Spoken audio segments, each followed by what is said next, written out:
Hello, troops. Let's get the audio check done real quick.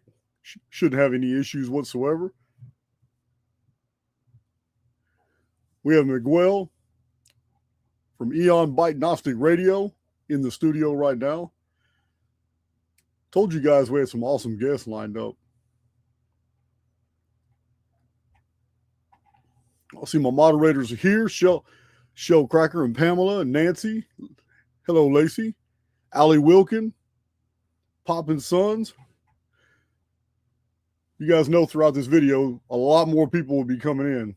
So I went ahead and played one of my longer intros. All right, good. Audio's good. Audio's great. So for those of you who don't know,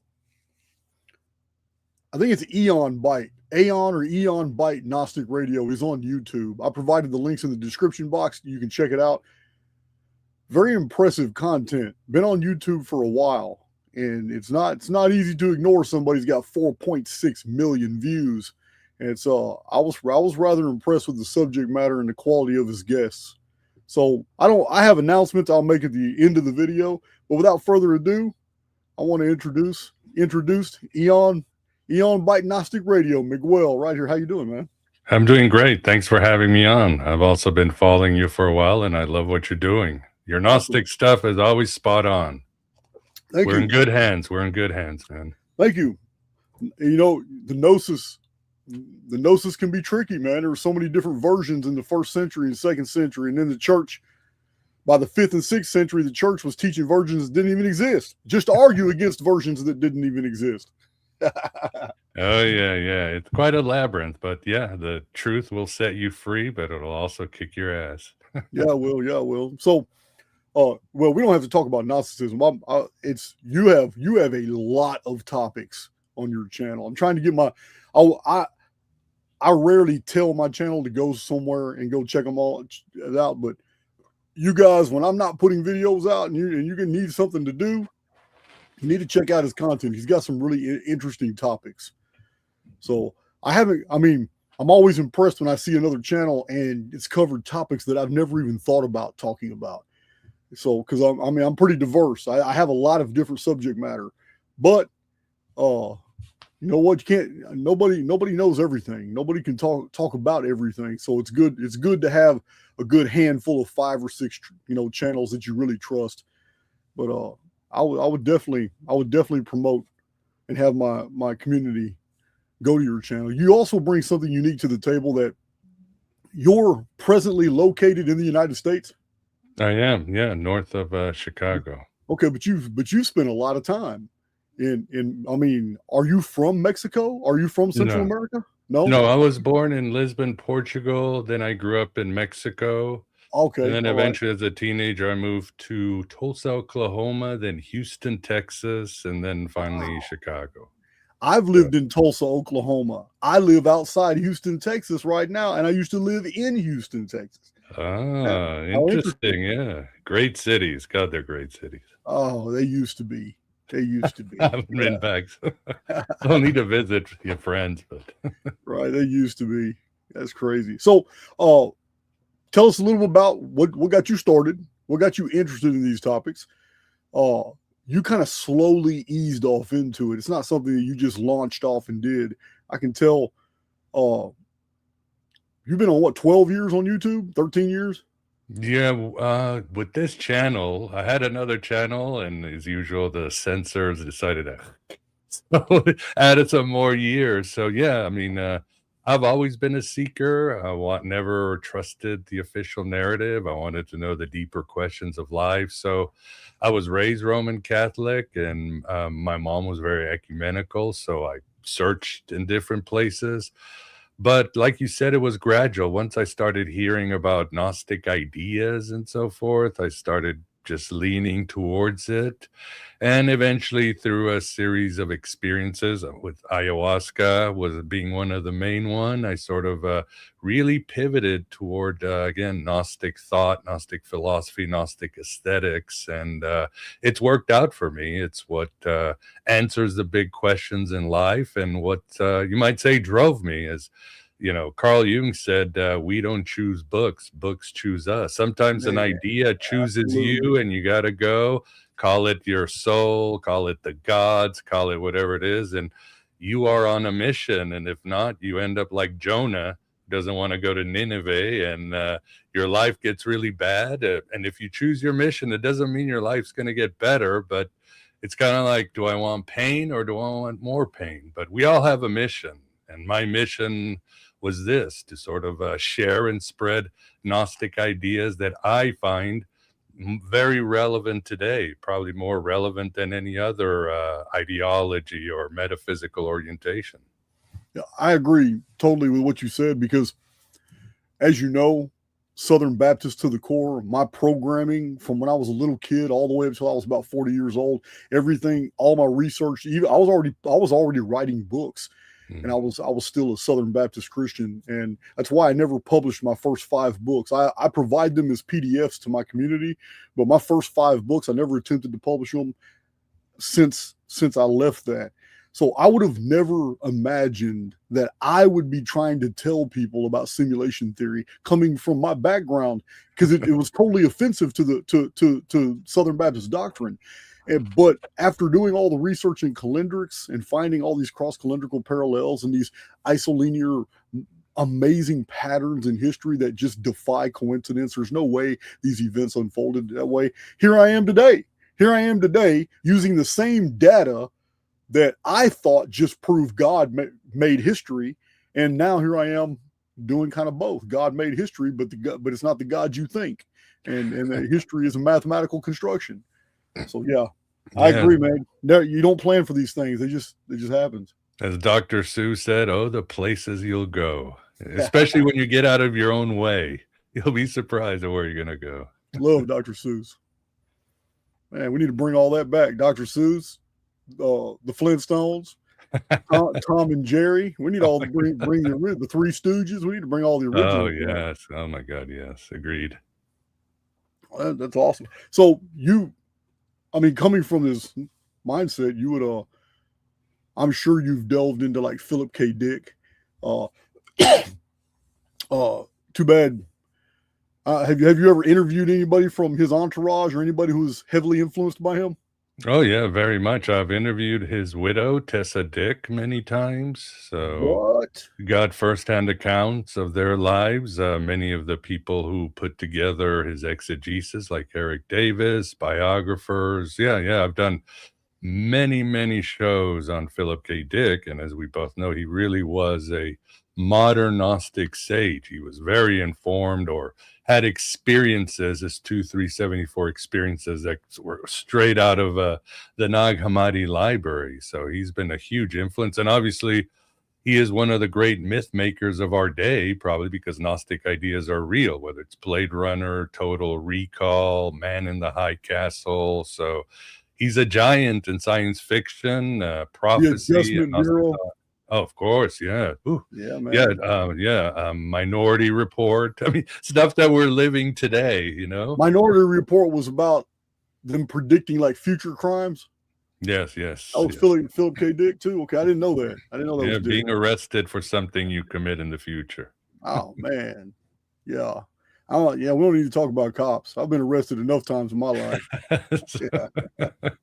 Well, they're probably, some AI is thinking about some crime you've committed in the future, and they're just getting, some judge will sign the papers, because that's where we're heading, right? So crazy, man. It's just, you know what? I can see, like, within 10 years, I can definitely see a huge amount of the population lost in like a techno utopia, a virtual reality where people are now staying at home in 15-minute cities and they're loving it, and they're building wealth and capital, and they're having all kinds of they're experiencing things that they ordinarily would never be able to experience with the personalities and avatars they have right now. Because this cerebral interface technology now has the ability to make you feel things physically, even though you're inside a video game. They're already developing that technology right now. And that's going to be a game changer. I mean, how many 81-year-olds do you know that are going to deny going into a video game if it promises you for $19.99 a month, man, you can be a 19-year-old kid again? You know what I mean? Yeah. And hell yeah. Speaking of, there's a very overlooked sci-fi movie with Ralph Fiennes. It's directed by the guy who does Avatar and Terminator. Strange Days. Remember that movie in the 90s?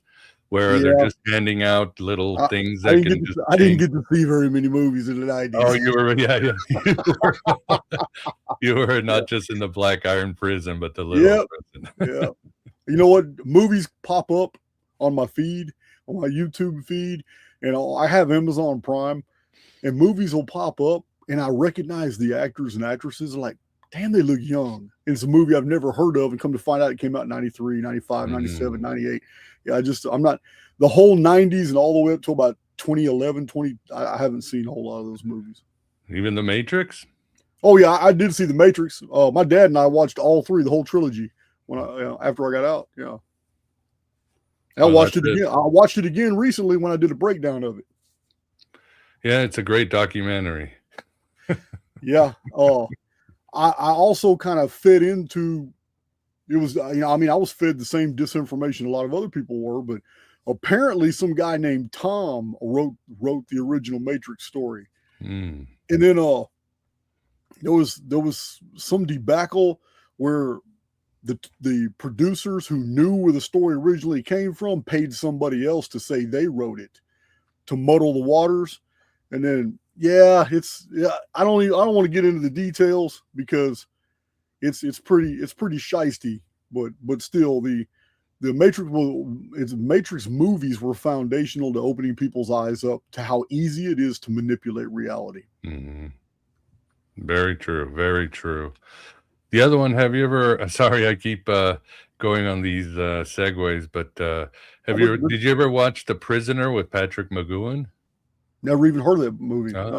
Okay. It's a very popular. But I have an example. I have a really good example of a movie that got forgotten because The Matrix overshadowed it. Everybody remembers The Matrix from 1999. But you have to remind people that there was a movie that showed that our reality was simulated and changed on a nightly basis.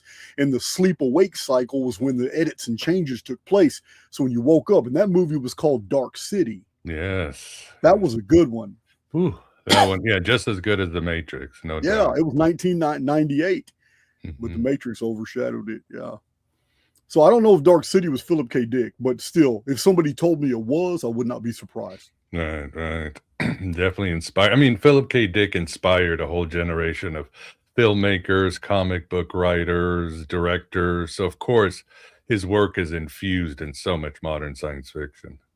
Yeah, well, I can't, if I was to compare them, I don't think there's a single Spielberg movie. His movies seem real sensational. Philip K. Dick inspired movies are like realism. It could have very well been possible. Spielberg movies are not. They're kind of, I don't know, man, more entertaining than anything else.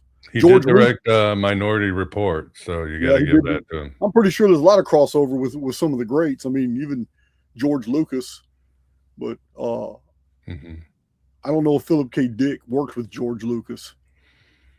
No. Poor Dick was pretty much an unknown, just a hack writer until Ridley Scott bought the rights to Android's Dream of Electric Sheep. So it's just like Stephen King. It's just like the Bachman books. Totally unknown until one of your stories makes it big, and then all of a sudden you become Stephen King. Right, exactly. Unfortunately, Dick passed at 52, right before the movie came out, so. That is weird. That is 52 is very young in this day and age. 52 is very, very young in this day and age. Yes, I wonder if it's like a soul contract type deal. Like, hey, you know what?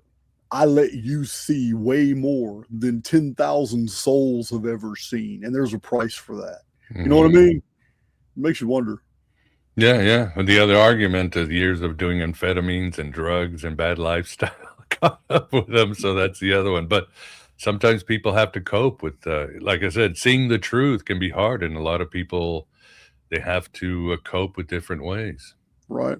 I had years ago, I had actually thought that Philip K. Dick made up all that stuff because his initial career was as a science fiction writer. Mm-hmm. His first times trying to break into publishing.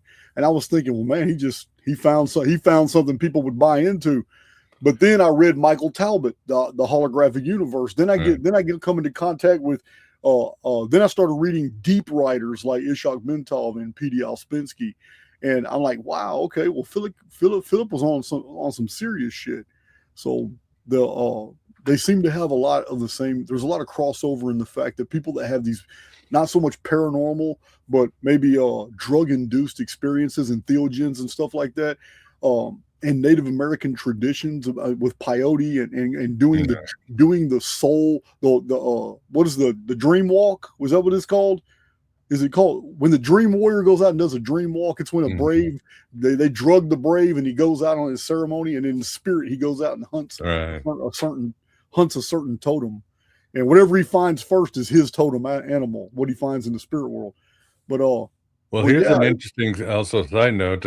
Philip K. Dick went to the same high school as Ursula K. Le Guin. And you wonder, they claim they didn't know each other, but two of these history-changing science fiction writers were in the same high school in California. And Tessa Dick, and when I did an interview, Phil always confessed that he was in some sort of MK Ultra program as a kid. She doesn't have the proof. That's what she told me. So, you know how it is. You go down with these people and things get curiouser and curiouser, if you know what I mean. You start to wonder. Yeah. Obviously, he lived and did research at Berkeley as a writer. He'd go into the library and talk to some of the scientists. So that could be it. He was privy to some technology, or it was visions. You know, he had visions. So, you know, again, like I said, it's a labyrinth when you look at these great figures. What are some of the compositions of this other author? I'm not familiar with that name. Ursula Le Guin, yeah, she was a famous author known for like the Earthsea trilogy, The Dispossessed, and she was an anarchist, sort of animist author. And her, again, she also wrote about dystopias and the human mind and put a lot of Jungian themes in her work. So she was huge, very big in the 70s and 80s. Much famous, more famous than Dick when they were alive together. Okay. That's interesting. So is she? I'm pretty sure she's still alive. What's she in her 60s? No, she passed. Yeah, she passed. Oh no, I'm talking about Tess. Oh, Tessa. Yeah, she's still alive because she was much younger than Phil when they got married. So she is. She's in the mountains somewhere in California, 70s, 80s, and yeah, very interesting figure. She will ramble on about Phil. Wow. So yeah, has anybody ever like looked into the school? Since there is an allegation of MK Ultra, that school may have others that. No, nobody has, as far as I know. Again, this is something Tessa told me, and this is a few years ago. It's kind of new. I know some have researched, but nothing has come up. So right, yeah, I used to subscribe to like Paranoia magazine. They'd always had these MK Ultra. You know, they should tell you which actors and actresses went where. It says here are the 3 years that all 15 of these actors and actresses, all at different ages, attended this knitting class. You know what I mean? Knitting. So yeah, I used to get Paranoia magazine was badass. It was that's why they discontinued it. But I still have some copies. I might do some YouTube videos out of those old magazines. There's some really, really awesome journalism that was going on in Paranoia magazine. I even had an article published in Paranoia back in 2013. Awesome. Yeah. Conspiracy culture was awesome in our day. Hell yeah. It was edgy.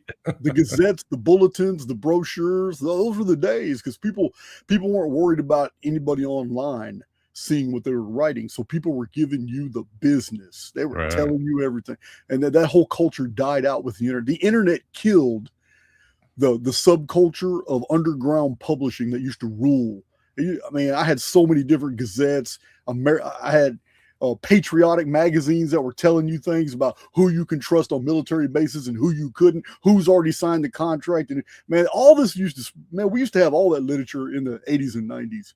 Internet killed everything, man. But even back then, I'm sure the CIA was poisoning the well. I'm pretty sure they had a leg in everywhere, but man, it was big. Those movements were big. That was back that was before they shut all the militias down. Mm. Yeah, it was crazy. I think old David Koresh was about the last of the Mohicans in that area. They pretty much they pretty much frowned on all the compounds and stuff like that. Yeah. So aside, what in Gnosticism is basically gives you the best window into seeing in the present conditions of our world today? What is it about the gnosis that makes you cope with reality as it is today? Because we live in a real effed up world. There's no doubt. Yeah, I mean, obviously the idea of gnosis starts like Neo in the Matrix. He's disturbed, he's uncomfortable. Morpheus says, there's something wrong with the world. You don't know what it is, but it's like a splinter in your mind driving you mad with that accent. And of course, we all are there. Everything the Buddha called it dukkha, suffering. It doesn't mean we're suffering. It means like the wheel is off on our cart, and we're all like, something is off. And us sensitive people, it gets worse. And like Neo, we start retreating into depression or drugs. We just don't fit. So that moment of gnosis gives us that relief, right? Like, I wasn't wrong. I've looked behind the veil, either through research or experiences or finding a teacher, and now I know there's more to this universe that can ever be done, and there is a relief there. And part of the relief is that we are better, as I say on the show, than the creator gods and their Karens and Catamites in the establishment. We are ancient, we are eternal, and we can see through the veil, we can transcend, and we can gain even more expanded consciousness to ultimately break down the black iron prison, as Philip K. Dick said, and help others wake up.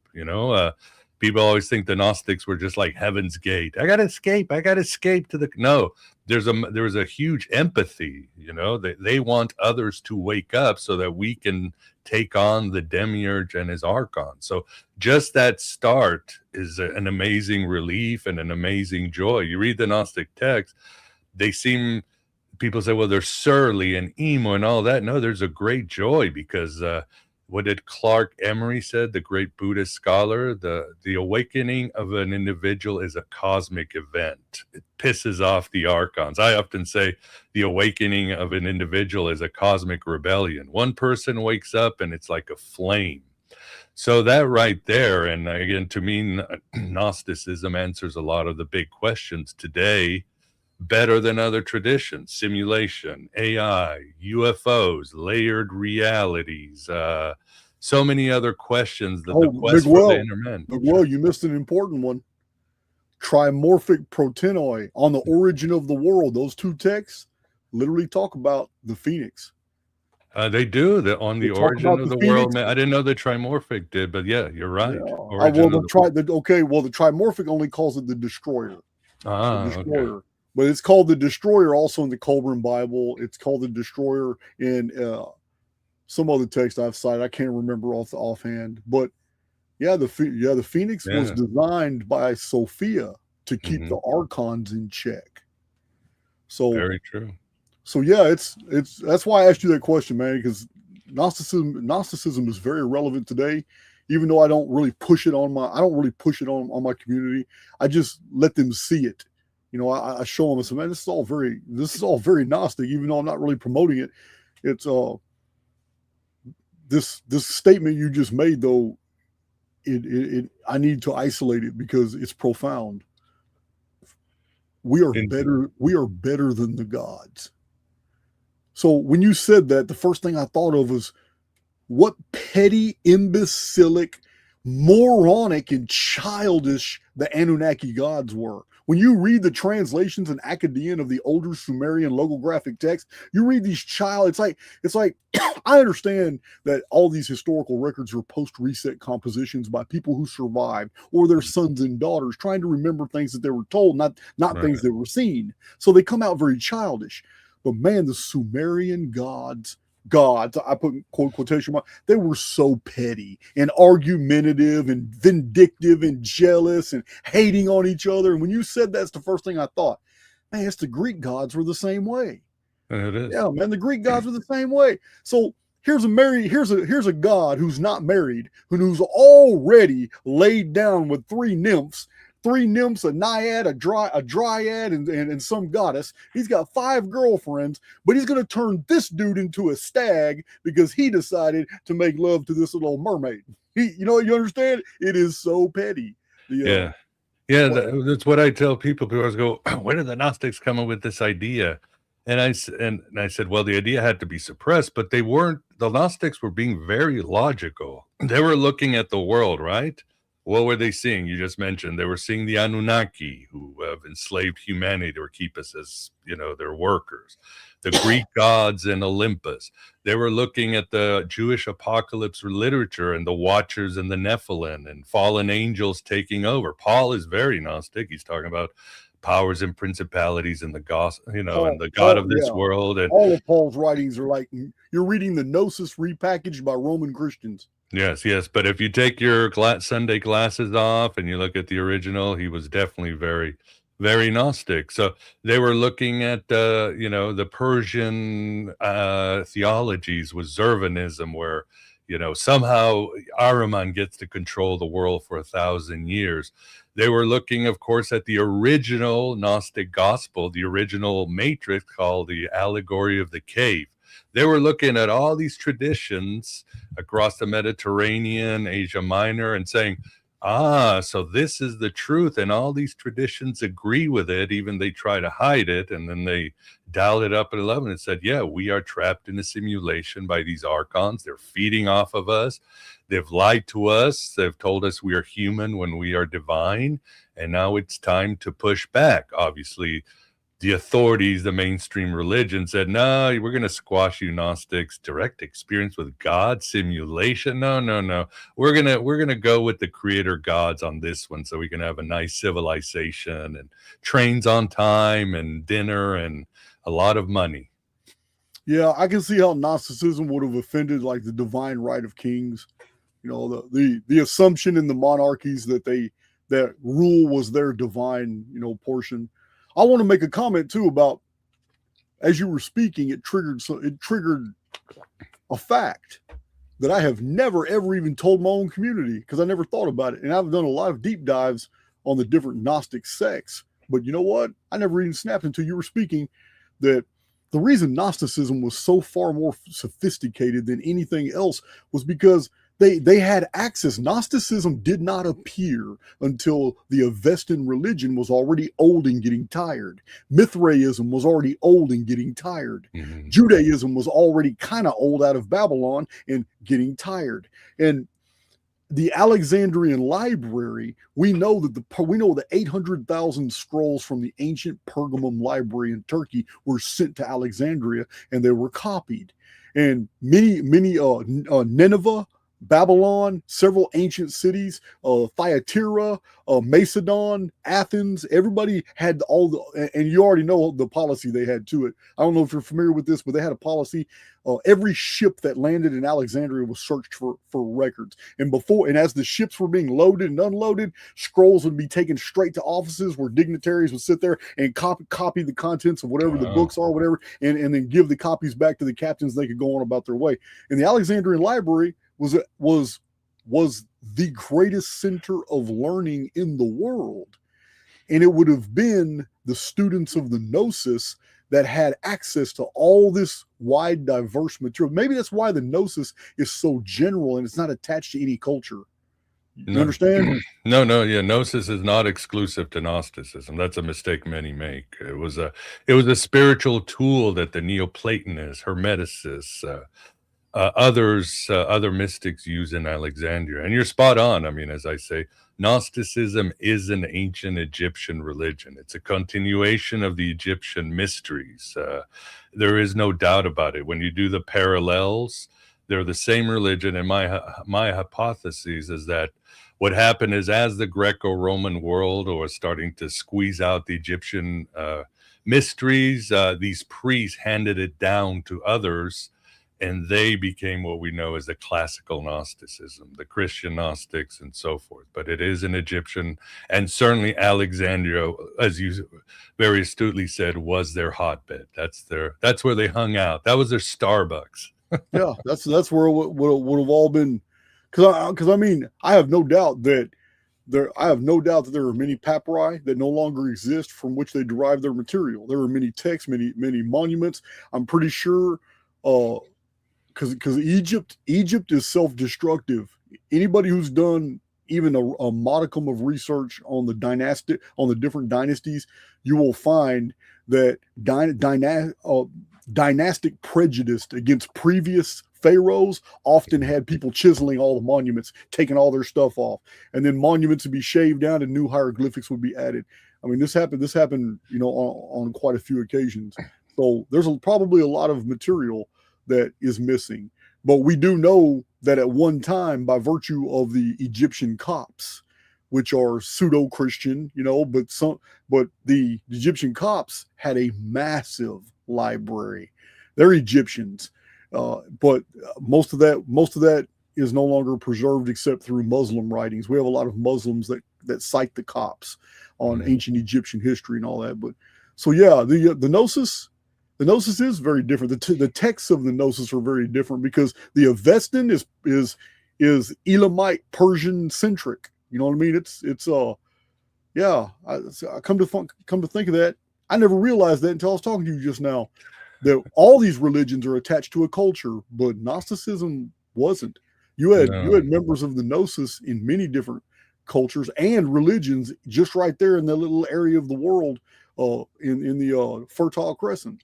That's another astute point, and one that I always try to make, and people still don't get it, but Gnosticism is not a religion. It's a metaphysical orientation or a spiritual modality. For example, shamanism is not a religion. It's a metaphysical orientation and a spiritual modality. Ergo, you have Siberian shamanism, Peruvian shamanism, Jewish shamanism, whatever.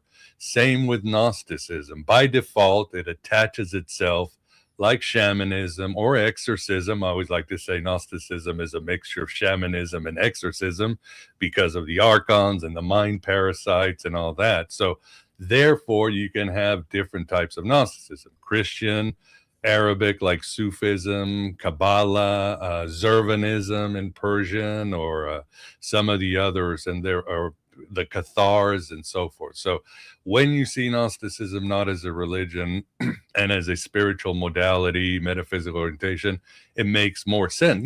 Like all shamanism, it's got a set of mythology, values, techniques, but it's meant to be part of a culture by definition. I know people call it a parasite, but it's not really parasitical. So it's a spiritual modality that stands on its own, but needs to be part of a culture or another religion to work. Yeah. Well, I'm saddened by the fact that the majority of the material that we have from the Gnosis, barring the 1945 Nag Hammadi Library, and how much of that is actually Gnostic. But prior to that, I have 2 books in my own library that I've showed my community. And these 2 books have about 100% of everything that we know about the Gnostic sects. And it's sad because it comes through all the apologetic writings, meaning it's all the Christian fathers that were trying to fight against it, that in fighting against it, they had to actually cite what the Gnosis believed and what they held to be true, and who the main teachers were in the different Gnostic sects.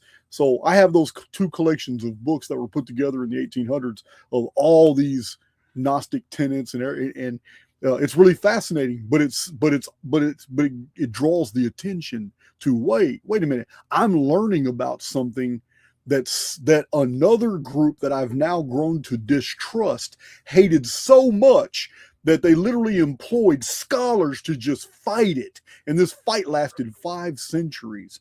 Therefore, it makes me want to know who the hell are these people and what were they teaching that the whole Roman Church would go to war with them. Yeah, indeed. I mean, as a scholar once said, the most hated person in church history was Simon Magus, who often people call he the foundation of Gnosticism, the father of all heresies and all Gnosticism. They say the church hated him more than Judas and Satan, if you asked, any priest or bishop, because Gnosticism was an existential threat. I mean, it really, just by their ideas, the Gnostics were never violent, they were never bureaucratic, they were never trying to take over anything, just their ideas. And that's why I tell people today, you'd be surprised, just have powerful ideas. You will be a threat to the establishment. You don't need to march, and of course, this all got suppressed. And a lot of it too, Jason, is also funds. I mean, there's still a lot of Manichaean texts and other texts that have not been translated because it's so hard to get these things right. But at least we have, 52 texts in the Nag Hammadi Library. We've got others like Pistis Sophia, the Book of You, Gospel of Mary. And let's face it, the church fathers, at least the arrogant ones, were so confident of their theology that they often did translate or get the theologies right of the Gnostics. They didn't even use polemics. Yeah. So I have a huge book called Manichaeism, and it's got copies of a book of giants that was written by Mani the Persian. Exactly. It's got some other books. His own people ended up killing him, but before that, he was venerated as a great teacher. Yeah, still is. You find statues of him in Asia. To show you, Gnosticism was very highly regarded also in ancient Iran, because that's where he was teaching. Yeah. Asia too. The Manichaeans went to Asia. People like the Uyghur Empire, those people in China that apparently have been persecuted, they were Manichaean for generations. So if you let Gnosticism thrive, it will take over. The Mazdakite religion, which was a very libertine Gnostic Persian religion, actually was the state religion of the Persian Empire, and then it got overthrown. So I like to think Gnosticism is taking over. I mean, it's already back, and there's a lot of resistance against it. Something doesn't have to be labeled as Gnostic to be so. So in a way, I'm just one finger on the fist that's bringing these topics back to the table. You're one finger on the fist that's bringing these topics back to the table. There are many others, and there's huge resistance against all of this. There's resistance against John Lamb Lash's teachings. There's resistance against I forgot this other guy. He's got a huge following on YouTube. I can't Gnostic something. I don't remember what it was. Gnostic Informant, probably Neil. Gnostic Informant, yeah. Yeah, Neil, yeah, good guy. So, he's got a huge collection of materials as well. People he's interviewed. So it doesn't have to be called Gnostic. It's what is being promoted is a threat. Like the Archaix data promoting Gnosticism, that we are informed fields, we are highly spiritual beings passing through a materium. I call it the materium all the time, and that we're going somewhere. And that's why I love that statement you said, that we are better than the gods, 100%. So it's very Gnostic, but there's huge resistance. I have a huge adversary in the world that I came from, Christianity. Christians are the most triggered people in the world when they come into my community and see what's going on and what we're talking about. And a lot of them leave. Some of those that I guess they're marked by the Most High God. I don't know, but they end up staying and listening to these things. But I'm sure it happens. Look at David Icke. Well. David Icke, Gnostic Ideas, one of the biggest promoters. He's been banned from countries, millions of followers. He's been banned from all social media. So yeah, they will bring it. Or even worse, Jason, they will weaponize it. I always tell people everything casts a shadow and anything can be weaponized. I mean, when people say, well, there's Nazi element, there's Gnostic elements in Nazism and communism, I say, yeah, because if you weaponize this stuff, you can take over the world. Even something like simulation, suddenly Elon Musk and Neil deGrasse Tyson are on board, and we have to be careful. You don't want this information in their hands because, as some said, the simulation theory made us soft so they could throw the AI through our back doors and make it acceptable. So you have to be careful because, yeah, like you said, they'll suppress it or they will weaponize it against us. Yeah, no doubt. That is, yeah. So on David Icke, was it the Gnosticism or was it other claims that got him? They usually say the anti-Semitism, but 'cause that'll do it. That'll do it. I mean, now, don't get me wrong. David Icke was doing it before anybody else, except for another guy who that's all his message was. So he got axed from the beginning. You remember David Duke? Yeah. So David Duke got turned into public enemy number one from the beginning because that was his only message. Now, David Icke was one of the first to actually speak out, about what was really going on in the world. So I can see why he would have got axed. But the things that David Icke spoke out about in the 1990s and the 2000s, if he was to continue to say those things today, it's already old news. Everybody else is already talking about it. So he has the benefit of being the first one, or one of the first to be public and famous for it, but there's nothing he said back then that people aren't openly talking about now. So he opened that door. He absolutely opened that door. Yeah. And like I said earlier in this video, sometimes when you have a huge effect on the field, maybe there's a price you got to pay. You know what I mean? And that's the price he's paying. He got banned from all these countries. Yeah, that is true. Yeah, but he's back and still talking about it. So keep at it, David. Yeah, he cited me. He has a recent book. He writes more books than I do, but he cited me in one of his recent books concerning the simulation theory and all that. And I appreciate it, and I've cited him multiple times. But I do have differences with David Icke, not personal, but just doctrinal. I feel that we're not powerless here. And that's my big difference with David Icke.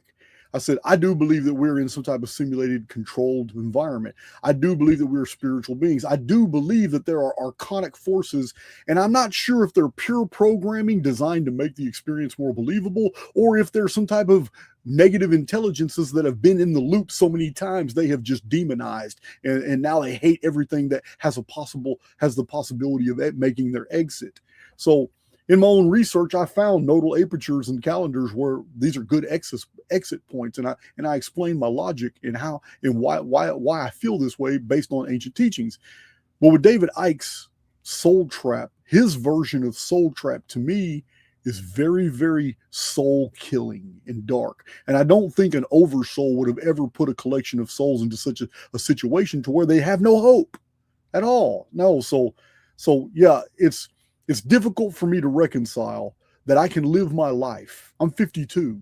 That I can live my life and go through the ups and downs of ethical and moral decisions and the wrong decisions and how I affected other souls, good or bad. And I can do all that, and none of that matters, because after I die, the choice of me being looped back in is made only after death and has nothing to do with any moral or ethical decisions I ever made. And it all has, am I going to go to the light or am I going to go somewhere else? And that to me doesn't even make sense. It's too simplified.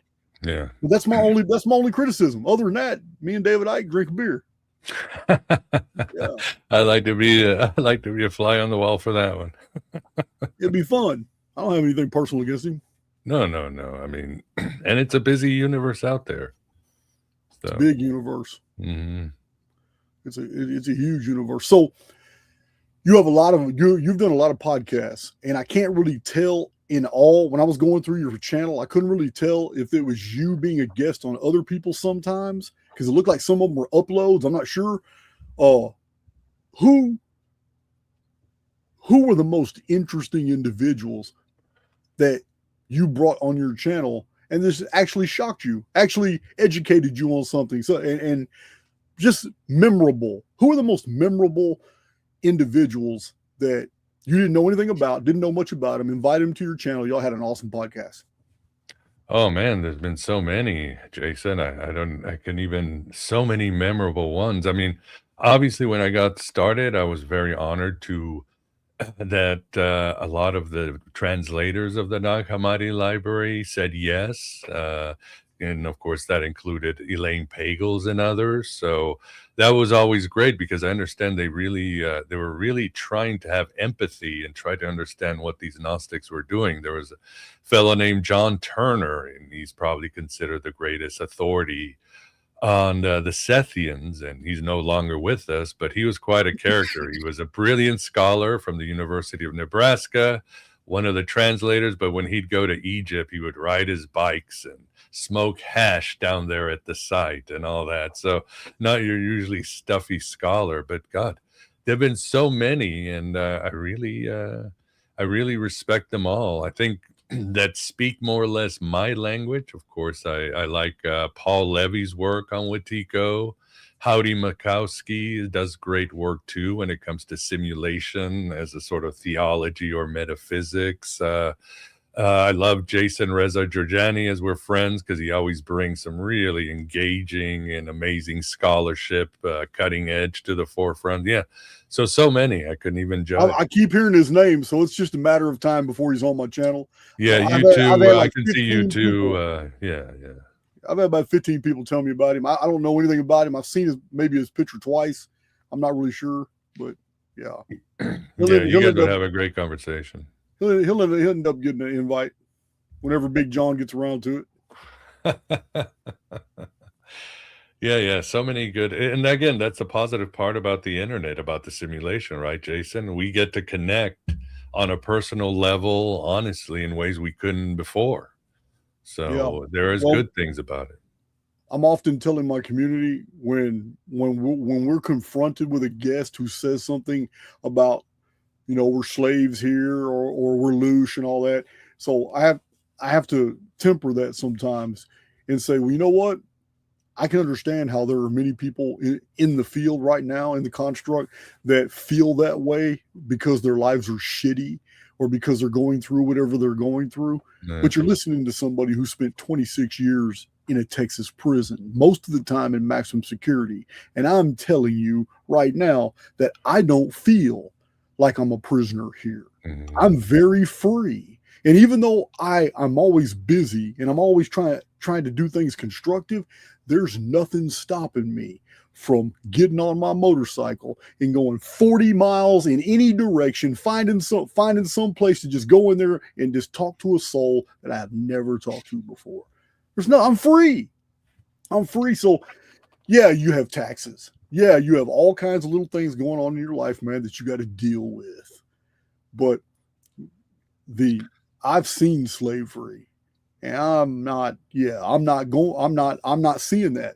If you don't have a collar on your ankle making you do things you don't want to do, you're not a slave. You're free. You just don't like the conditions that you're under. Mm-hmm. But I tell people all the time, you got to break free of that shit. The only if you don't like anything going on in your life right now, you have the ability, and there's nothing stopping you from just doing something else, breaking pattern and seeing what life brings to you. That's not slavery to me at all. That's free will. You just have the free will to keep doing what you don't want to do every single day. And it's totally different. We're not powerless. Yeah, we're not powerless. And like I said, we are greater than the gods. So, and we all have a mission. We have a mission down here on earth to spread light and help others. Each one of us. Nobody's greater than the other or more. I believe that. I believe that, and I can actually prove that I believe that, my brother, because my community knows that I've told them over and over that I am of the mind that the oversoul isn't anything that we're even prepared to accept. We're going to find out how cool God really is. And I've stated this in my books, that I believe that spirituality is so dynamic that even toward the end of somebody's life, a total genuine something happens in your life that just totally awakens your mind. I believe that the selfless act of an instant can actually undo an entire lifetime of guilt. Yeah. I've seen it. I've seen it happen in people. I've seen the transformative. I've seen people not only spiritually transform, but their avatar instantly healed of what was afflicting it. I've told those stories on my channel too, man. What I saw in prison amazed me, because some of those guys have no access to medical treatment. Don't think because you're in prison that you have access to medical treatment. It's not true. It's not true. The type of treatment they're going to give you most of the time is to remove those organs that you need to stay alive. It's not true. You get it to an extent, but those guys that are critical, those guys that should be in a facility, those guys are about to check out, their backs are against the wall. And I've seen them come all the way back, and it's blown my mind.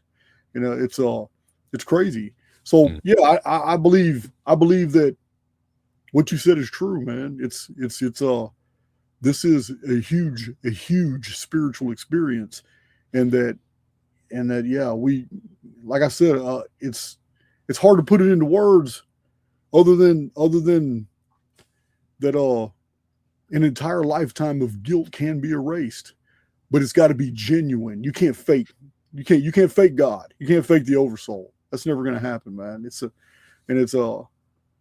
And I think this construct is just for that purpose. It is for us to learn, grow, mature, pass through. It's very Gnostic, and that it's more unreal than it is real. It's more not there. I mean, you've seen all the physics examples, all the quantum. You know, they get boring going through them, talking about how much is not there. The more you magnify, and the illustrations are very 1990-ish now. You understand? So we've all been through them. Yeah, we're just irritations in the quantum foam. There you go. One Another one, Paul LaViolette says it good. He says the bridge between science and spirituality is so strong now that everything is being masked in quantum camouflage. But yeah, it's just that it's that science has gotten so advanced that they have crossed over into the realm of spirituality, but they call it all quantum. They call it string theory and superstring theory. They don't want to say they want to say everything but spirit. Well, that's what the father of the quantum mechanics had to do, or they were individuals like Heisenberg and Niels Bohr and Wolfgang Pauli. They were very much into alternative spirituality because they knew it was true, and it knew it, like you said, it would help them in their ideas and to accept this new world. So, and nothing wrong with it. Oh, I already know. Schrodinger worshipped a cat that he didn't know if dead or alive. Yeah, man. Those are the good old days. The good old days, yeah. You know what's really interesting is that we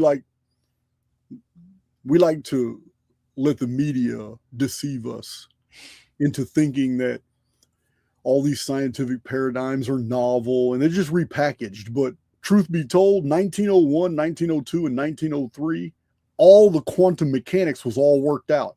It's almost nothing new's been added to the field, but new theories like superstring theory and for evolution, punctuated equilibrium, new attachments to old theories are everywhere. But the actual core theories have been around since Einstein. Since Einstein come out with his relativity, the quantum universe was already there to oppose it, but it didn't get any financial backing. So interesting. Yeah, man. I've done a lot of reading on that. The turn of the century physicists were totally against Einstein. They were totally against all that, saying, "No, man, we're already discovering this over here." And this is right. This is right before it was called quantum mechanics. Oh, interesting. Yeah, it's crazy. So where do you see? I mean, are you pretty much bed down now? Do you still travel to Central America, Mexico? Like you told me earlier that's the Toltec stone of the fifth sun behind you. And you said you actually got that in Mexico. Yeah, Tenochtitlan. Yeah, okay. Went to the Pyramid of the Moon and the Sun many times. And so that's like hammered brass? Yeah. My parents bought it, 72 for $15, down in Mexico. Hey, it's an antique now. Yeah. Now it's very expensive, but yeah, he's my companion. So those were great times, great culture. So do you know why the face was chipped out by the Spanish conquistadors? Censorship? Pretty much. Yeah. They were offended when they were told what the stone meant. It's 22. It was found in 1479, excavated, lost for a while. 1700s, it was cleaned off and looked at. It was 22-foot disc, and the Spanish were told. It was Catholics. They were told the interpretations, and the locals told him that, well, there's four great ages have already passed, in Jaguar sun and whatever the Great Flood was called, and they said, well, this is the Doomsday glyph, and it says we're not done, because this whole thing is the stone of the fifth sun, and this world's going to end when this guy comes back. And they pointed to the center, and the priests are thinking, damn, they were just given a history of the world that sounded like the four horsemen of the apocalypse in the book of Revelation. And they said at the end, the fifth son will die when this God returns right here in the middle of the deal. And the priests were offended because in the book of Revelation, Jesus returns at the end with a sword coming out of his mouth, which is basically symbolic for the power of speech to make war. That disc, that dude, whoever that dude is on that disc, has a dagger coming out of his mouth with symbols. And they had damaged that. They didn't damage it enough, though, because they didn't know at the time that the Aztecs had already made 2 other copies of that Toltec disc, but they were in miniature. So, I'm glad they did. Glad they did. How things survive. Yeah, it's awesome. It is awesome. You got to tell me what's up with Elvis. Why is there an occult book of Elvis over here? Well, again, we go back to when, as John Lennon said, life happens when you're busy making other plans. So, again, I've always been a Beatles person, or I thought I was most of my life, had no patience for Elvis. And again, did some ayahuasca ceremonies in Portugal and other syncs. And suddenly this voice came in my head and said, the world has missed my story. You need to write it. And I was like, what's this voice? And it was Elvis. And it just pressured me in fall of 22 and consumed my life. And one day in February of 2023, I sat down, and 3 months later, I had written The Occult Elvis, just came out of it. And it shows a part that most have missed. It's no secret, because you can find all this information in Priscilla's bio, Memphis Mafia, everywhere. But Elvis was a deep esotericist mystic. He read the Gospel of Thomas. He read Manly P. Hall. He was into theosophy, Kriya, yoga. He was a deeply spiritual man with a lot of supernatural gifts. Like doesn't even surprise me. Yeah, he was he was a very keen scholarly mind, very smart individual. He had UFO experiences, out-of-body experiences. He was just a fascinating individual, multidimensional. He's not your grandma's Elvis. He's not just a good old Southern boy who got lucky or something. He definitely affected the field. Mm-hmm. He definitely affected the field and made a lot of boyfriends jealous. Yeah, very much, and husbands. Yeah, I don't know why those dudes are like that. You know, if I was living back then, and my girlfriend was just hot for it, so man, I got to go to the Elvis concert. I'm going, man. I'm gonna take her. Hell yeah, I'm gonna take her. Do it your shit, because I already know we leaving the Elvis concert. It's not Elvis that's gonna get lucky. Yeah. Yeah, he had an incredible pull over women and really anybody. It's just a very magnetic figure. So I wrote the book, and that was my mission. Again, if we listen, I always often tell people, what's enlightenment? Learning to listen. The Buddha listened. He sat there and he listened, and he said, oh, that's what the universe is. That's what reality is. And all of us have this capability. And I listened and told me I needed to write an Elvis book, or, go down the Gnostic rabbit hole. And my next mission is next year I'm putting out a David Bowie book. So really? Wow. Yeah. You know what? I can't remember the name of the song. There's a David Bowie song that every time I listen to it, I'm thinking, man, this dude is telling us about the Phoenix. Mm. I'm gonna go through my. I'm gonna go through my. Let me know. I'm gonna go through my David Bowie songs, and because there's several artists in the '80s who are giving us Phoenix songs. It's amazing. Another one's called Red Rain. That's not by David Bowie. Peter Gabriel. Rain. Peter Gabriel. Red Rain. Yeah. And I know you saw my video a few months ago, Parthenogenesis by Shriekback. I very rarely ever do a song. Matter of fact, it's the only song I've ever decoded. I've decoded my version of a decode for several movies, like the Matrix, and Uh-huh. but never. I never did a song until somebody sent me the link to Shriek Back, and it was all about Nemesis Parthenogenesis, and I could not believe the lyrics to the song. And then to reinforce that the lyrics, I was interpreting them right, the imagery in the video went with it. I was like, oh wow. man, no one in the 80s would have known this history. No one in the 80s would have put all this together.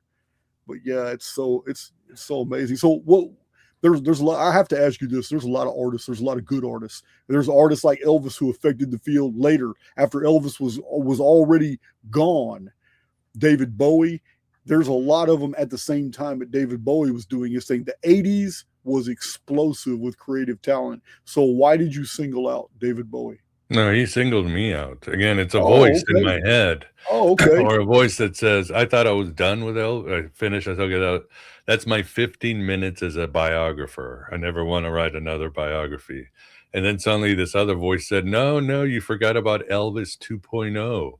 Right. And I said, who the hell is Elvis 2.0? And I realized, oh my God, David Bowie. And you start looking at both of their lives, their destinies, how they grew up, their worldviews. You go, oh my God, they are the same individual. They're these sort of space age messiahs, modern day shamans who were into the occult, who had supernatural abilities, who really believed in the stars and their denizens, and so many parallels. And and Elvis and David really knew each other. That's another. Most people don't know this. When I listen to David Bowie, I'm always envisioning Flash Gordon.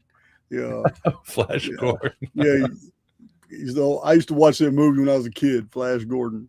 Yeah. Same time I listened to David Bowie. Yeah. That's right. Well, Queen did the soundtrack of the movie, I remember. Yeah. But David Bowie's costumes in the late 70s and 80s, they're like costume sets on movies we saw. Buck Rogers and all that crap. Yeah, Elvis was copying Captain Marvel, Shazam. Bowie was copying Captain Marvel from the Marvel comics. So really, I didn't even know that. Both were into Captain Marvel, except the different companies. So yeah, I mean, look at Elvis, the short cape and all that. It's all Captain Marvel and Captain Marvel Jr.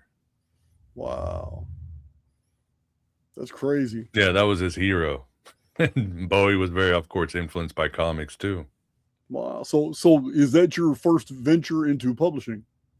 I have I've written a couple of small science fiction fantasy books. I have 2 books called Voices of Gnosticism and Other Voices of Gnosticism, which are basically transcripts from my early shows from again the translators of the Nag Hammadi Library and others with my commentary. But this is my first biography, which just came out this year, spiritual biography, if you would. And then David Bowie will come out end of next year. All right. Shoot, here's the book if somebody wants. If you guys want a Christmas present to your Elvis loving family, it will blow them away. And too, Jason, and I didn't know this, but Elvis Presley and Philip K. Dick, big connection. No way. How are they connected? Well, I mean, God, where do you want me to start? Let's start with the beginning. Elvis lost his twin brother when he died, Jesse. Philip K. Dick lost his twin sister, Jane, when he died. Both events obsessed them and drove them to do everything they did because there's a huge survivor guilt and everything. Both had abusive mothers. The survivor guilt is that they were both living 2 lives. Yeah, that's another one. Yeah, the twin motif that you find in mythology. There's an underworld twin and a earthly twin. Yeah, one soul exits, so the soul that stays behind lives a life of 2 souls. That's what I mean. Elvis's life. Yeah, that's crazy. I didn't know that. I didn't even know that parallel between them. Yeah, both had abusive mothers. Both grew up in poverty. Both were into comic books. Both got into the occult at a certain age. I mean, there's all these parallels with Bowie, Dick, and Elvis. You go, it's like almost their lives were destined, if you know what I mean. That's crazy. Well, Elvis and I have something in common. Then I can sing a little bit. Oh, I had an abusive mother. yeah, there you go. Hey, let me try to add these up. I might have something in common with old boy. Yeah. That's pretty funny. Yeah. So I can't do concerts. I'm real good out in public. I can get in front of I don't care how many people. And I have no problem just freestyling, or I can have something prepared, and I don't need to resort to notes or anything. I'm pretty good on a podium. It's because I know my material and I believe what I'm saying. I don't have any problem, talking to people. Mm-hmm. But I can't do concerts, and I've tried. Matter of fact, I've tried like 3, maybe 4 times in the past 5 years. They're not enjoyable to me. It's I can be in a gym surrounded by people bumping into me and all that and stuff. It's a totally different environment. I can be in a crowded place and people are trying to move around, negotiate for space, whatever. That doesn't bother me. But that loud noise, just the loud noise, and then all the people just standing around and you know what? I just can't deal with it. I walk every concert that I've been to, I've been invited to with friends. I walked out. Wow. I just can't. I don't know what it is. It is so unenjoyable to me. I'm not talking about a dive bar. I can go hang out in a biker bar all day long. We can play dominoes, we can play, cards, or we can just shoot the shit at the tables of the bar. That's a different scenario. A band playing, that's not like I go to Baker Street in the Woodlands. A band is playing on the stage, not a problem. But the concerts where there's just so many people in there and around, I can't do it. Within 45 minutes, man, I'm vibrating on a frequency I don't like. I just walk out. Yeah, some egregore must be getting it. Yeah, I wouldn't know. I think the last concert I went to was 2017. I saw Willie Nelson in Austin. That's the last concert. And he was awesome. God, he's great live. Oof. Willie's still badass. Willie broke down and cried last year when because he's in his 80s and his health is failing him, but he's had tax problems, had all kinds of stuff. So he was doing a concert to raise some money in his 80s. He didn't want to go into retirement, and he's having some little problems with his voice and all that. And instead of letting him just collapse and fail and all that stuff, people love Willie so much that they stood up and sang for him his own songs while he was singing, and Willie broke down crying. It was a pretty emotional deal, man. It's pretty badass. Awesome. Gotta love Willie. Yeah. He's one of the greats. Yeah, man. He's one of the greats. Hell yeah. Well, man, this has been an awesome talk. I'm freestyling, man. I really do want my community to go to your channel, though. So I know my mods are real good about posting the links to my guests and their channels, but dude, we can go 2 hours or we can cut it now, whatever you want to do. I didn't have any plans other than some drawing attention to your work, man. I don't mind staying. I would have to take a break to use the facilities, let the cat out. All right, say that's nothing. I got an awesome intro. I got a 3-minute deal. I'm gonna play them, and I'm gonna go make me a cup of coffee, and I'm gonna be right back. All right, I'll be back too, man. Awesome. All righty. So I'm going to put him backstage. Man, I'm feeling his energy. But this is a total freestyle. Neither one of us talked about on the show. And as you guys know, those are the best. I say that all the time. I'm not even going to make any coffee right now. I'm good. I'll keep this water. But it's when you shoot from the hip, unscripted, that's when you can really see inside a man's soul. I mean, that's when you know you're not hearing stuff filtered. Nobody's reading from a script. You don't see my eyes going side to side on a screen and none of that shit. I'm not wearing earpieces where somebody's feeding me information. And when my guest and I just get to know each other, it's a genuine connection. Okay, cool. It's a mutual respect. And those are the best podcasts to me. I'm not talking about working on a project with somebody. I'm talking about just a regular podcast where you're meeting somebody for the first time. These are the best ways to go. They're the best ways to go. I don't think I didn't see that, Lacey, in the comment section. I wanted to laugh, but he was He was too busy speaking. I didn't want to laugh while he was talking. Sometimes I need to stay my ass out of that comment section and let you guys deal with all that. Face Diaper here today because he's blowing up my phone. Blowing up my phone. Why ain't you blowing up my chat, bro? Oh, that's good stuff.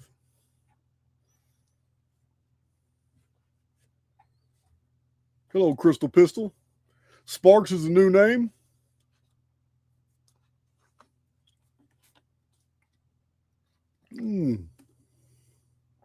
Oh, Wit is in the chat. Oh, man. Coffee has increased in price even more than meat in the last 6 years. Yeah, I got a huge freezer. When I go buy meat, I go buy a quarter, half a cow. A half a cow will fit in my freezer, and I'll still have room for turkeys and stuff like that. Here in Conroe, there's a store. I can't remember. Man, I can never remember the name of these stores. One of them is Granary. I go to that for all my health stuff, and then the butcher shop. It's There's 4 main places I go. I'm always at Home Depot.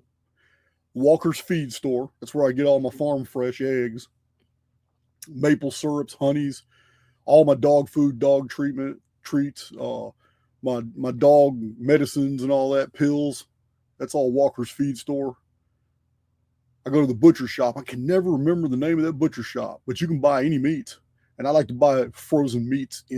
I like to buy all that meat in bulk. So I'm done. I'm done with HEB and Kroger and all that. Yeah, they're starting to 3D print meats and it's some of that meat's looking really weird. I'm not done. I want to know the farmers. And I want to buy either a quarter or a half a cow at a time. Buy a pig, buy a turkey. At least I know it's real.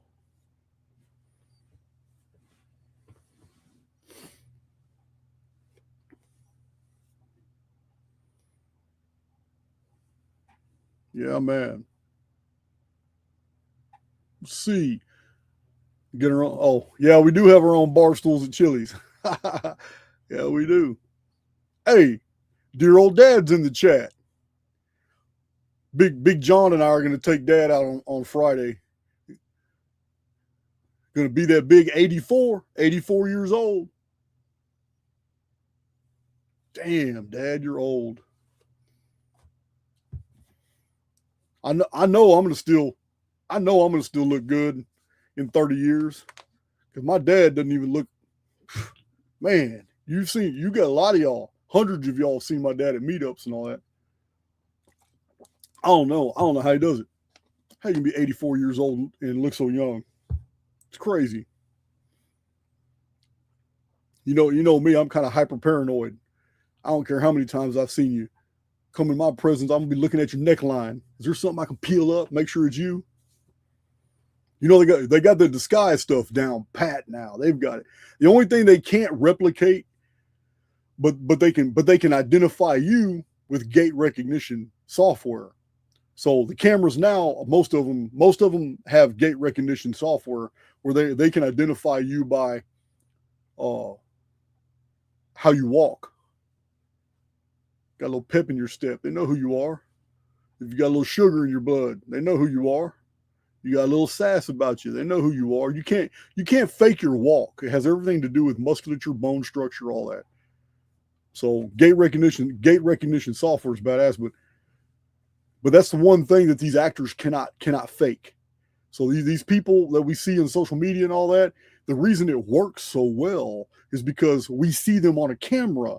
We don't see them out in real life wearing those masks, fake people. And I'm pretty sure that it's a part of different like intelligence agencies training, Actors Guild, because the Actors Guilds also work with intelligence agencies. So Actors Guild training, I'm pretty sure that they go out in public on purpose, all costumed up and masked up, and they go perform their daily duties and all that, and as a part of their training. But the one thing they'll never be able to replicate is how somebody walks. And if like everybody been around me, you know how I walk. You know how I walk. I had an ex-girlfriend tell me, she says, I like going places with you. You prowl. You don't walk. Everybody notices you prowl. I'll never forget she said that. So we go to the store. We go to the club. We go to a bar. You prowl. So yeah, replicating somebody's walk is not easy to do. You can get the rubber and look just like them, dress like them. Yeah, trying to sound like them is going to be different too, but it can be done on screen without using AI voice filters. I mean, you know, I did it with Morgan Freeman. Cat's out of the bag, Billy. Jason's data set proves you're wrong about Atlantis. Yeah, man. You know that dude hates my guts. Oh, our guest is back. Oh, we're having a light comedy hour while you were gone. Always good to have fun. Always good to. We can't laugh at ourselves. Yes, we can. I can. Hell, I can. I've laughed at myself. I sat down for about 9 hours one time, got a tattoo upside down. It was completely upside down. And I was in the joint, had this guy working on my leg, and we had the pattern out. We got a deodorant stick, and you put the deodorant stick because it's got alcohol in it, and you put it on your skin, and then you lay the pattern over it so he can at least get the outline. He can shade it all himself. He just needs to get the basic outline down. Yeah, I gave it to him. He said, so I'm comfortable, and I put my little headphones on. I kick back. He says, you sure the way you handed it to me is the way you want it? So I'm like, yeah, man. Well, I mean, of course. I'm not thinking that I handed it to him upside down. So he put it on exactly like that. So before he shaded it, I had laughed it off. Like you said, you got to laugh at yourself sometimes. I went to the rec yard next day because the only thing we did was the outline. I would not let him shade that. I would not let him shade it until I took that pattern back, went back to my cell, and I drew something else out of that pattern upside down. You understand? Right. Yeah, but I was a laughing stock for a little while until I had that cover up done. Now you can't even tell it was a cover up. Yeah, well, hopefully at least it wasn't a cross. Then they think you're a Satanist or something. yeah, man. Upside down cross. I'm not gonna go that far. That would have been terrible. So who has there been anybody that's been a guest on my channel that you'd really like to talk to, that you'd like to shoot the shit with on your channel?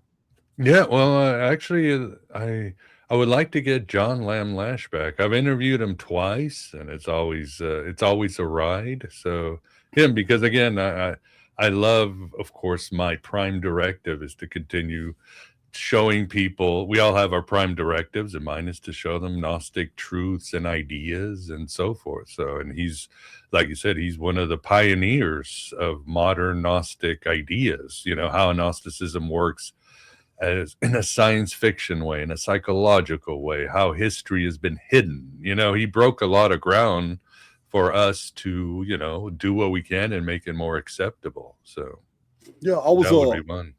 I was not looking forward to him being on my channel. I'm just being brutally honest. I wasn't looking forward to it because I'm autodidactic. I have self-educated myself since I was a little kid. I was already doing it before I went to prison. My mother, as a method of punishment, would make me read all these nonfiction books. And to me, it was pure punishment. But I had to do it to read the Star Trek books, to read the Star Wars books, to read the sci-fi and the fantasy, the Robert Heinlein. I had to get special permission to read sophisticated. To her, Heinlein, was it Heinlein or Heinlein? Call him Heinlein. Richard Heinlein. I can't remember how you pronounce his name, but he used to write during the days of Isaac Asimov. And to read the books I wanted to read, I had to get permission. But anytime I got in trouble, which was every single week, she made sure that something got me in trouble because my punishment was to read, you know, some nonfiction book of her choosing. But anyway, aside from that, was I ordered his book, And I said, well, I'm gonna dignify the man with reading this book before I have him on my channel. So Not in His Image, I started reading it, 2 or 3 chapters. I'm so busy in life, I put it away, and then turn around, and one evening I said, damn, it's like a week from now I'm gonna have this guy on my channel. So I just sat down and I couldn't put it down after that. It was just like a page turner from about chapter 3.5. I wouldn't even know quite to chapter 4, page turner all the way to the end. I'm like, wow. And then I was kind of intimidated, like, damn, man, I thought I knew quite a bit about the Gnosis, and so I get all the way through here, and it's a lot of it's like a social dialogue too, man. A petition of how we can change the world. Mm-hmm. And very true. That too doesn't really resonate with me, because I feel that this experience is difficult for a reason. So when he and I started talking, man, I don't know what happened, Miguel. I do not know what happened, but there was a flow and a dynamic, and I really resonated with this guy. And I even told my manager pretty much. I mean, he's a manager of Archaix, but I told Big John, man, I'm just not feeling this one. I'm gonna go in, man, clenching my teeth. I'm telling you now, but I'm gonna give this guy all the due respect he deserves. And it ended up being one of my best interviews. It's like, wow, man, I just really flowed with that guy. And I feel kind of convicted because I responded to one of his emails, but he sent me another email. We're going to work on a project together. I haven't really ironed the details out yet, but we're going to do a series of videos together. And I just had so much happening in December. I haven't been able to work that out with him yet. Yeah, look forward to it. Yeah, I don't know where I stand with him, but I'd love to have him back too. That's for sure. So, well, if he hears this video, I'll mention you in our next email. Yeah. I always love John's work. So you've talked to Gnostic Informant. Mm-hmm. I've been on the show. He's been on my show and everything. Yeah. Love what he does. So, how long has he been doing that? Not that long. I think 4 years, 3 or 4 years. Not we that started long. the same time I did then. Yeah. You guys just appeared on the scene and God exploded, and that's great to hear. Great to hear this stuff, these stories. So, well, I didn't explode. I mean, I literally had over 300 videos, and I didn't even have 1,000 subs. And really? I didn't know that. Yeah, I had over 300. Yeah. Matter of fact, I all month long I have been releasing what's called Archaix Intel reports. All month long I've been doing them. Now I'm doing 2 a day. And I've already got 54 of them uploaded to YouTube, and they're all scheduled. And all I did was take the first 300 videos that no one watches anymore. They're so far back on my playlist.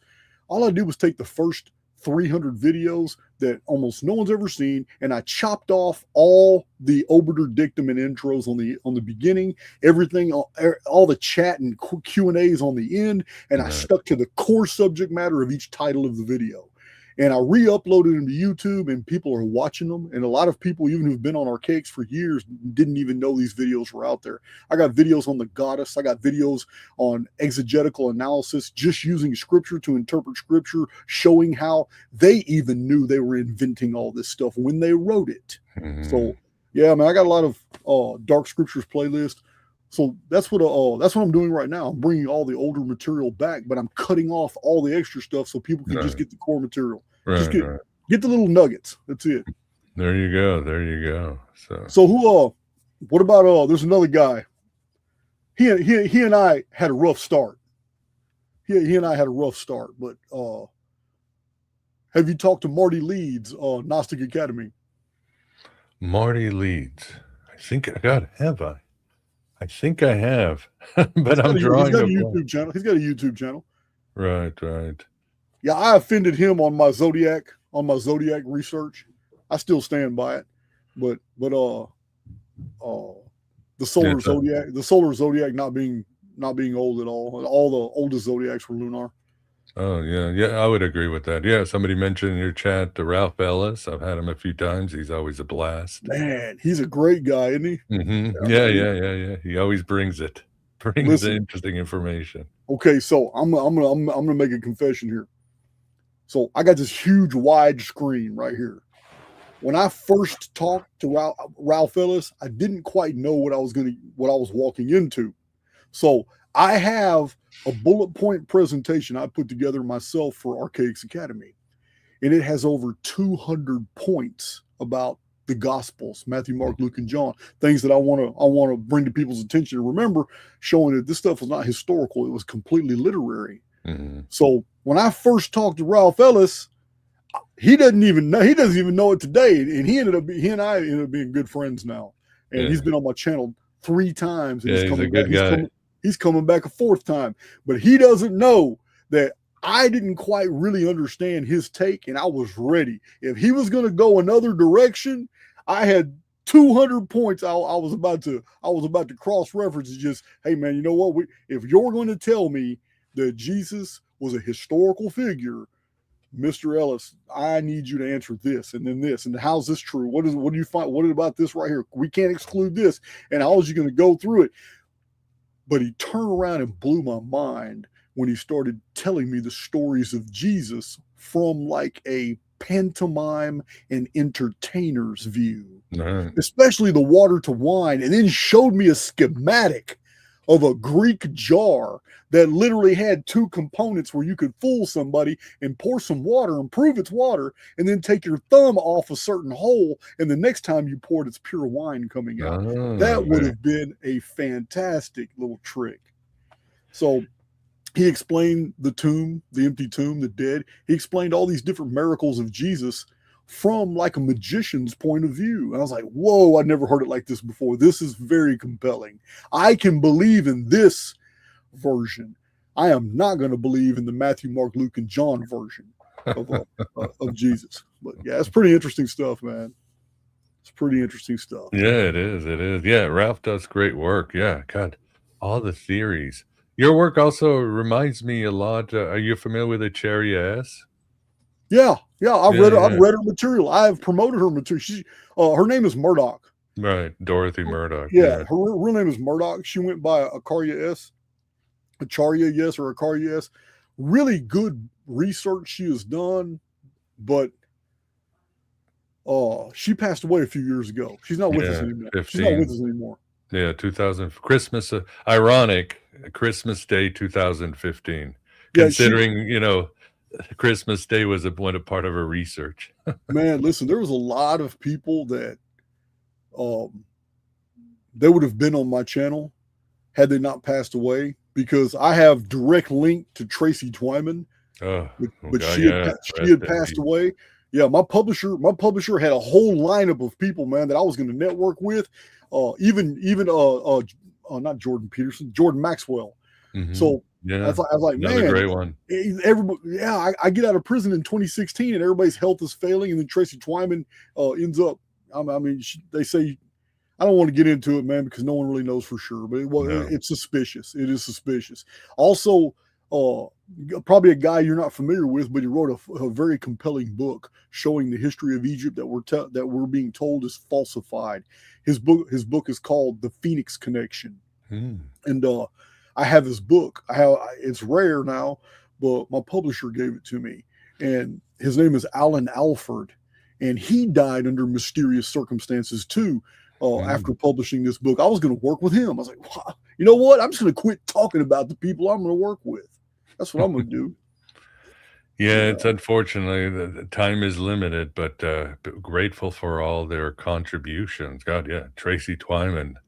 My God, she had a brilliant mind. I always put people like you and Tracy Twyman and Chris Knowles and Whitney Webb, people who I swear you guys see the Matrix code and you can see through things. Hey man, I appreciate that. I'm not. Hey man, there. You're already on my channel, man. You don't have to compliment me no more, man. You're already here. It's just the truth. It's just the truth. Again, we all have our roles. Nobody's better than anybody. Everybody's a genius. We all have our journeys to take, and I'm glad you've accepted your mission and you're around, and for others who've done it too. Because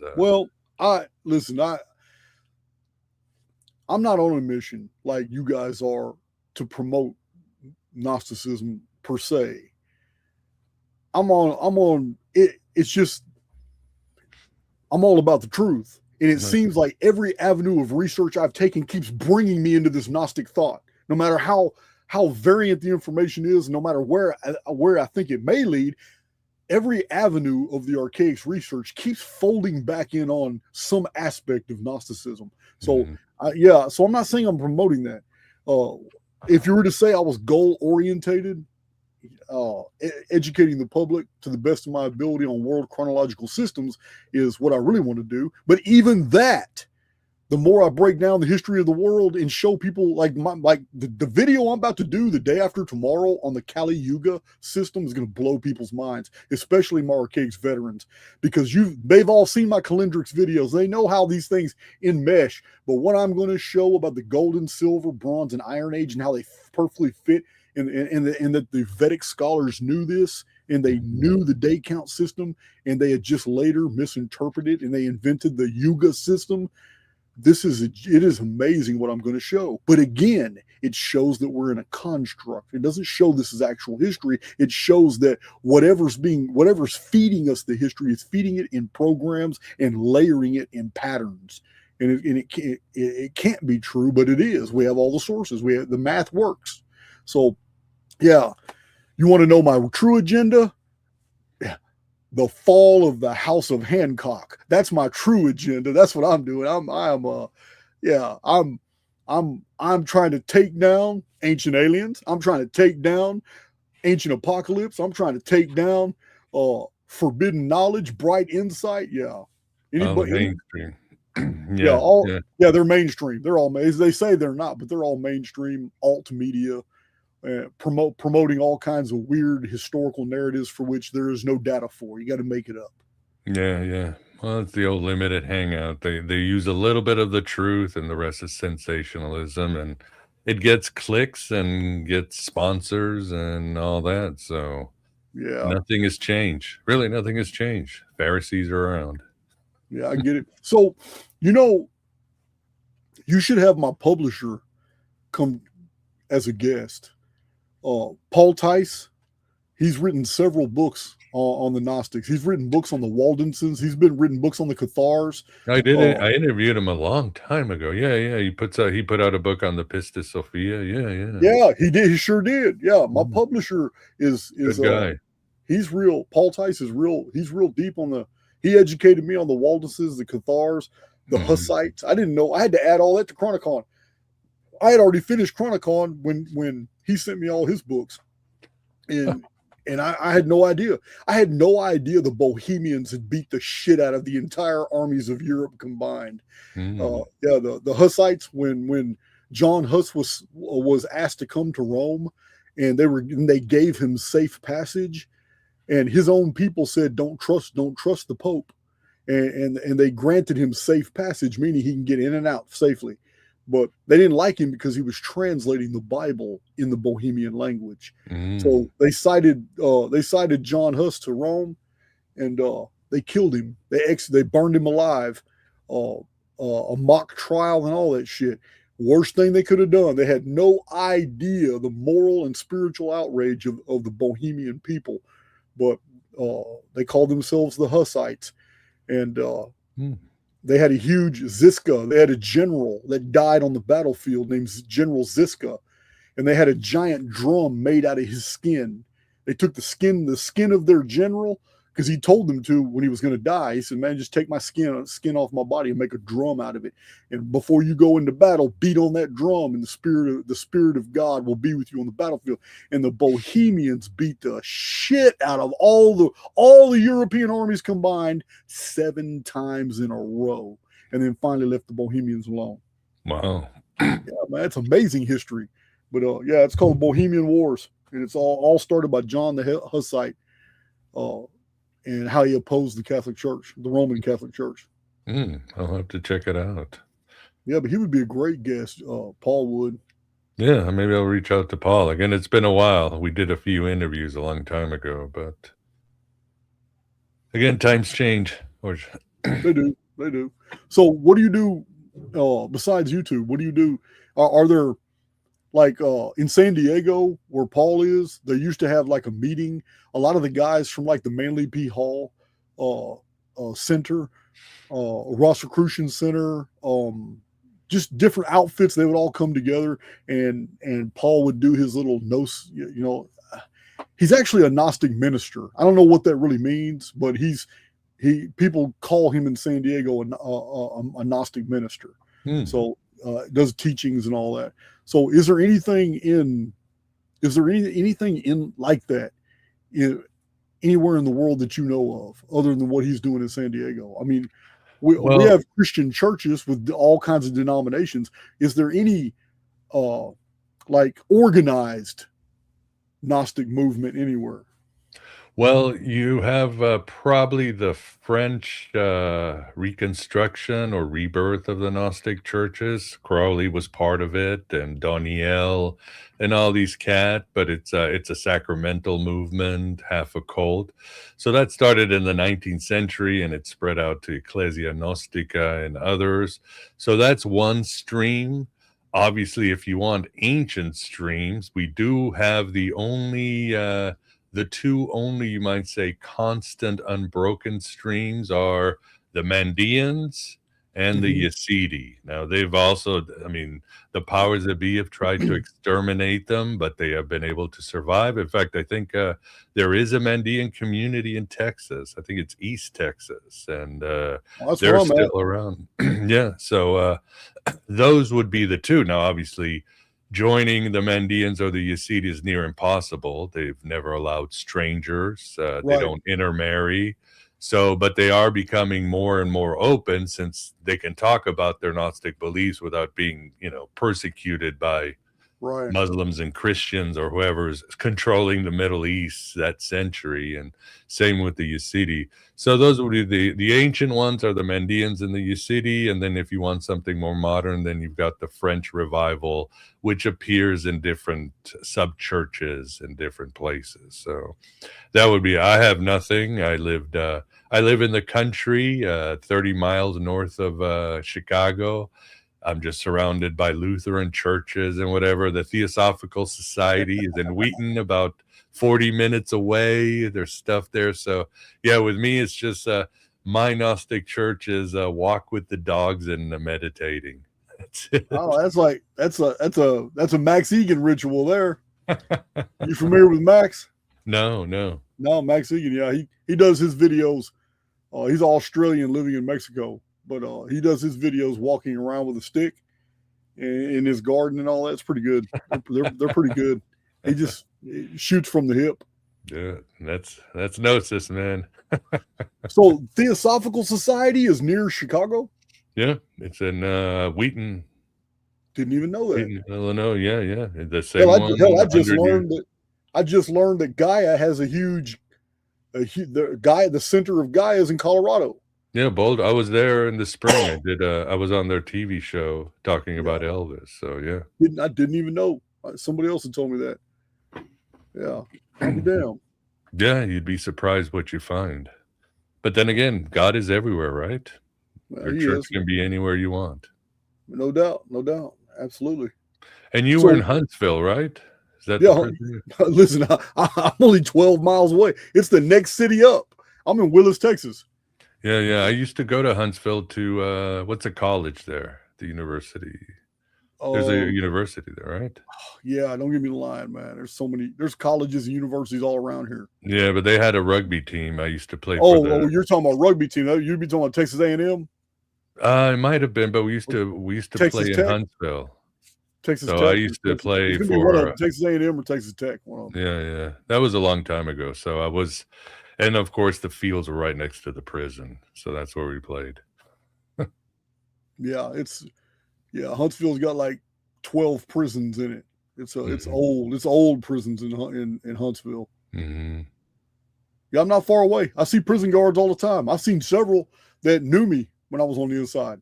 Wow. I grew up there. I was 17. I grew up as they became sergeants and lieutenants and majors and captains and majors and even wardens. I was there. So driving around. It's a small community out here. Willis is getting bigger though, but still, it's a hop, skip, and a jump away. Huntsville's right here. Mm-hmm. Then you say you're near the Woodlands? Yeah, the Woodlands is just south of me. That's about a 20-minute drive. It's about a 20-minute drive. Yeah. So the woodlands is south, and Huntsville's to the north. Yeah, and, I've been to obviously, and been to the woodlands many times too. I say Willis because that's the nearest country town to me, but actually the Willis city limits are over by the interstate, and I'm 4 miles away from the interstate. Okay. Well, I'm kind of out in the county. Yeah, places we will go. I can't live in the city, man. Just like you, I just can't do it. No, it's too much. I gotta have my turtles and my frogs and my squirrels and my spiders. Last night I had a giant possum. I think she's pregnant. So I left dog food in the bowl, and I get woke up about 4:30 this morning with 3 dogs just trying to tear through a window. I'm trying to figure out what's going on. I wake up, I look down there, and this big old fat. Yeah. So one of the dogs didn't eat all their food, and the possums will come and finish it off for them. Of course. Yeah, we get that too. Yeah, but I won't let my dogs tear those possums up. The possums actually help the property. They eat everything I don't want on that property. Yeah. Same with us. And we also get raccoons. Our dogs are old, so they don't even they're 50. They don't even care about the raccoons or possums. Right. So what I guess I can do it. Let me share my screen. Real quick. I'm gonna go to your channel. All right. Show my that's what I wanted to do. I'm a visual presenter. I'm always showing my community the screen. So let's go to Aeon Byte Gnostic Radio. First thing that popped up. Oh, let me turn that off. Open my window.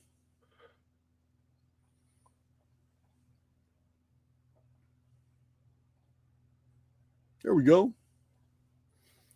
Yeah, that's a YouTube channel. All right, guys. This is what I was telling you right here, down here. Oh, that's the guy that yeah, Jason. Okay, that's the Jason Jordani. All right, cool. Yeah, I've had several people ask me about him. I just don't. I let Big John do all the scheduling. I have too much on my plate. Right. On a daily basis. I work every day. I'm a workaholic. I don't do it because I'm compelled. I don't even do it for the money. It's in my blood, man. I got too much. I wake up every morning with a project on my mind. I just feel like doing shit. Yeah, same here. They control the world. I like that little meme with her holding the cigarette. Yeah, our friends of Fabian Society. They've been forgotten a little bit. Okay. Let's see. British Roswell and summoning of UFOs. So are some of these? Oh, these are all podcasts. Yeah, these are all shows. Okay. I'm revamping the show. I'm going to do more dedicated videos for patrons and YouTube subscribers where I'll get in more topical. So I'll be doing that soon because that's what people are asking. But mostly there is just, mostly our podcasts, interviews, and so forth. Yeah, this is good. 99,000 views. It's Paul Jung. Yeah, that's my best one. Paul Jung, he wrote the book that they made into the movie, The Shack. Okay. So he's a conservative Christian. I talk to everybody. I don't mind. I love talking to people. You have talked to Tracy. Here's Tracy Twyman right here. Yeah, 3 times. Her book on Baphomet, of course, is excellent. Oh, no shit. Her research on how the Templars and the Gnostics and Baphomet and Sophia are all connected is brilliant. So, I mean, her research was amazing. Like, I was reading one of her books the other day and how she says that Lovecraft's Cthulhu and really are just ciphers for Atlantis. And the Nazis even knew this and everything. It's fascinating. So Robert Price is somebody I could talk to because I've done a lot of study on the Gospel of Marcion. Some really good books at the turn of the century were published about the Gospel of Marcion and Marcion's writings before Matthew, Mark, Luke, and John even appeared on the screen. Yeah. You guys would have a great conversation, you and Bob Price, for sure. Let's see. Nazi Quest for the Grail. Wow. Nice. The Gnostic and Mayan Apocalypse of William Burroughs. William Rice Burroughs. Yeah, he was also very influenced by Gnosticism. Well, I'll be damned. I didn't even know that. I'm just looking at some of the. I'm really unfamiliar with some of these guys here. Huh. Uh-oh, convicted criminal to Gnostic, whatever. Yeah. He also spent time in jail. He's no longer a Gnostic bishop. He turned into Greek Orthodoxy. That was his path. So he's happy. Okay. Whatever makes him happy. Yeah. Your path But is your the journey. The Greek Orthodoxy is far closer to Gnosticism than Western Roman Imperial Christianity. There are huge overlaps. And people forget, too, Hermeticism. A lot of these Greek emperors were very into Hermes Trismegistus and tablets and all that. Right. So, are these uploads or live videos? Those, well, there's a video section, and then the live section is to the right. See that? Home, video, shorts, and live. So Okay. I do a mixture. I got you. You got some really good art. These thumbnails are good. Yeah, I just throw them together. Some are AI when I'm in a hurry. Some I'm making myself on Photoshop. It really depends what's going on. Yeah, that's good, man. So yeah, I would. These are topics that interest me. I'm a wood shop. I'm a tool guy listener. So when I'm listening to people, I listen to YouTube all the time when I'm not doing YouTube, but I'm not really watching anybody. I don't ever look. I'm just listening to things because I work with my hands. Really? Yeah, I can't do that. If I'm working on something, I can't have background noise. I can't multitask. Yeah. I can't even listen to music when I'm writing, when I'm doing compositions and all that. But if I'm working with wood or something, I can listen to stuff all day. Yeah. Yeah, man, this is interesting. Seven games of life in Sophia's Secrets. That's a year ago. So who is St. Joseph of Cupertino? He was probably one of the most interesting stories. He was a medieval priest who had the ability to levitate and heal and all that. And in Italy, and he pissed off the church, of course. So they brought him over to Rome, to St. Peter's in front of the Inquisition. And they said, we want you to give mass, and we want you to prove that you have this power to levitate you, or else you're a heretic, you're a false teacher.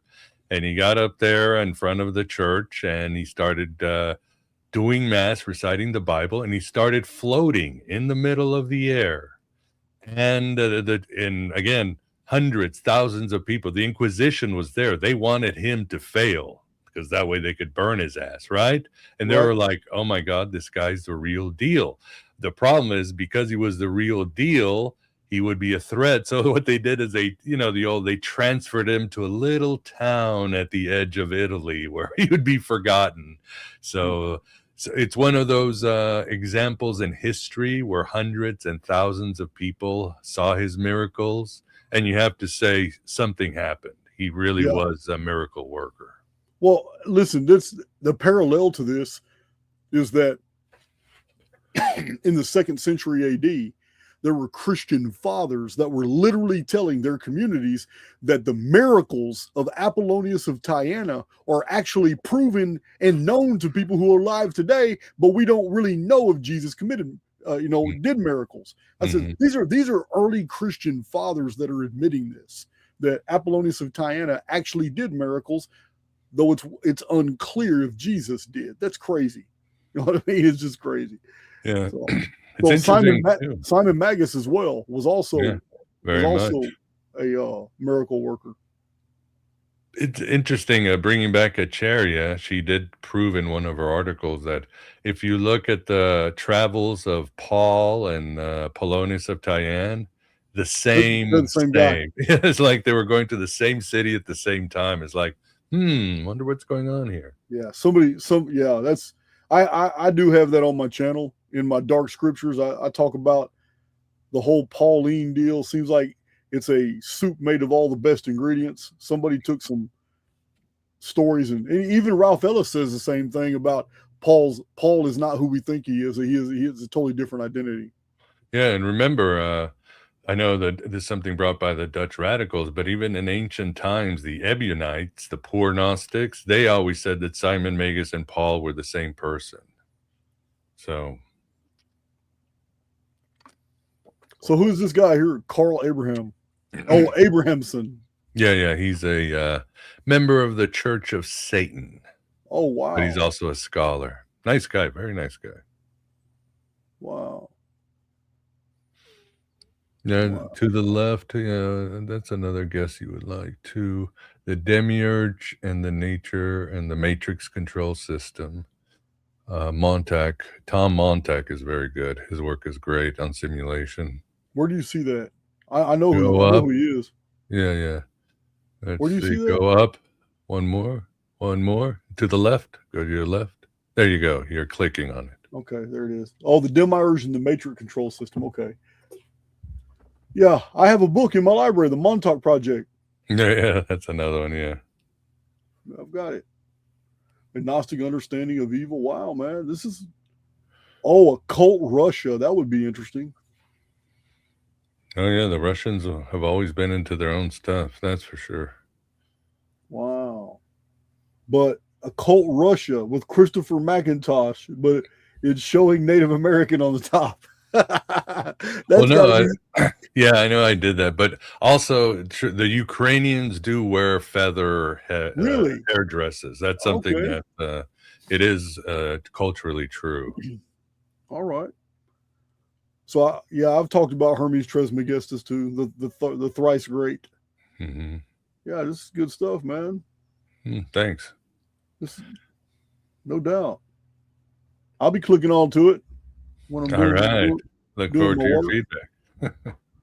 Astronosis panel. Yeah, that was I've done 3 Gnostic events, 2 at the Theosophical Society. Okay, it's like a meetup. Yeah, that's it. Speakers, parties, all that. I'm going to try to do another one this summer. Yeah, that's badass. So here's the third time I've seen him.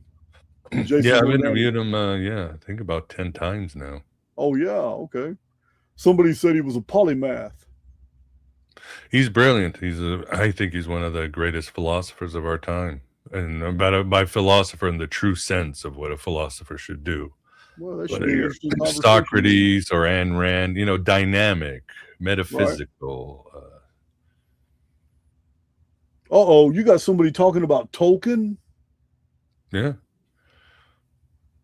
Okay. Yeah, definitely connection with Tolkien and Jung. Again, they also led similar lives and experiences. Of course, a lot of it shaped by World War I, but definitely influenced their worldviews. Okay, James Tunnel, cancel culture, and the Cathars. Now you're mentioning the Cathars. Yeah, that's with Richard Stanley, right. Director of Color Out of Space. Man, you interviewed Rizwan before I did. Yes, you had him a few shows ago. I was like, God, there we are in Gnostic Philip K. Dick territory, man, right? Dude, I never even heard of him until, I come across his book and I'm looking around and say, who is this guy here? I think Big John says, let me reach out to him.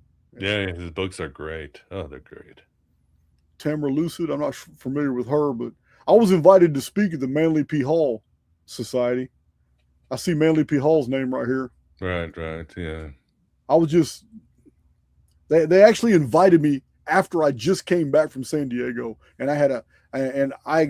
my trip was extended by 4 or 5 days because I made several stops. I think one of them was Las Vegas, and I was like, man, it's the worst time in the world to try and invite me back. I'm not, it's just, I didn't go. I didn't do it. I see Gigi Young. Oh, yeah. I've talked to her twice. She's great. You talked to Dark Journalist? I have not talked to him. I have never invited him. I don't know if he does interviews. I think I've seen him on, what do you call? Oh my God, I'm drawing a blank. The greatest conspiracy of our theories of our days.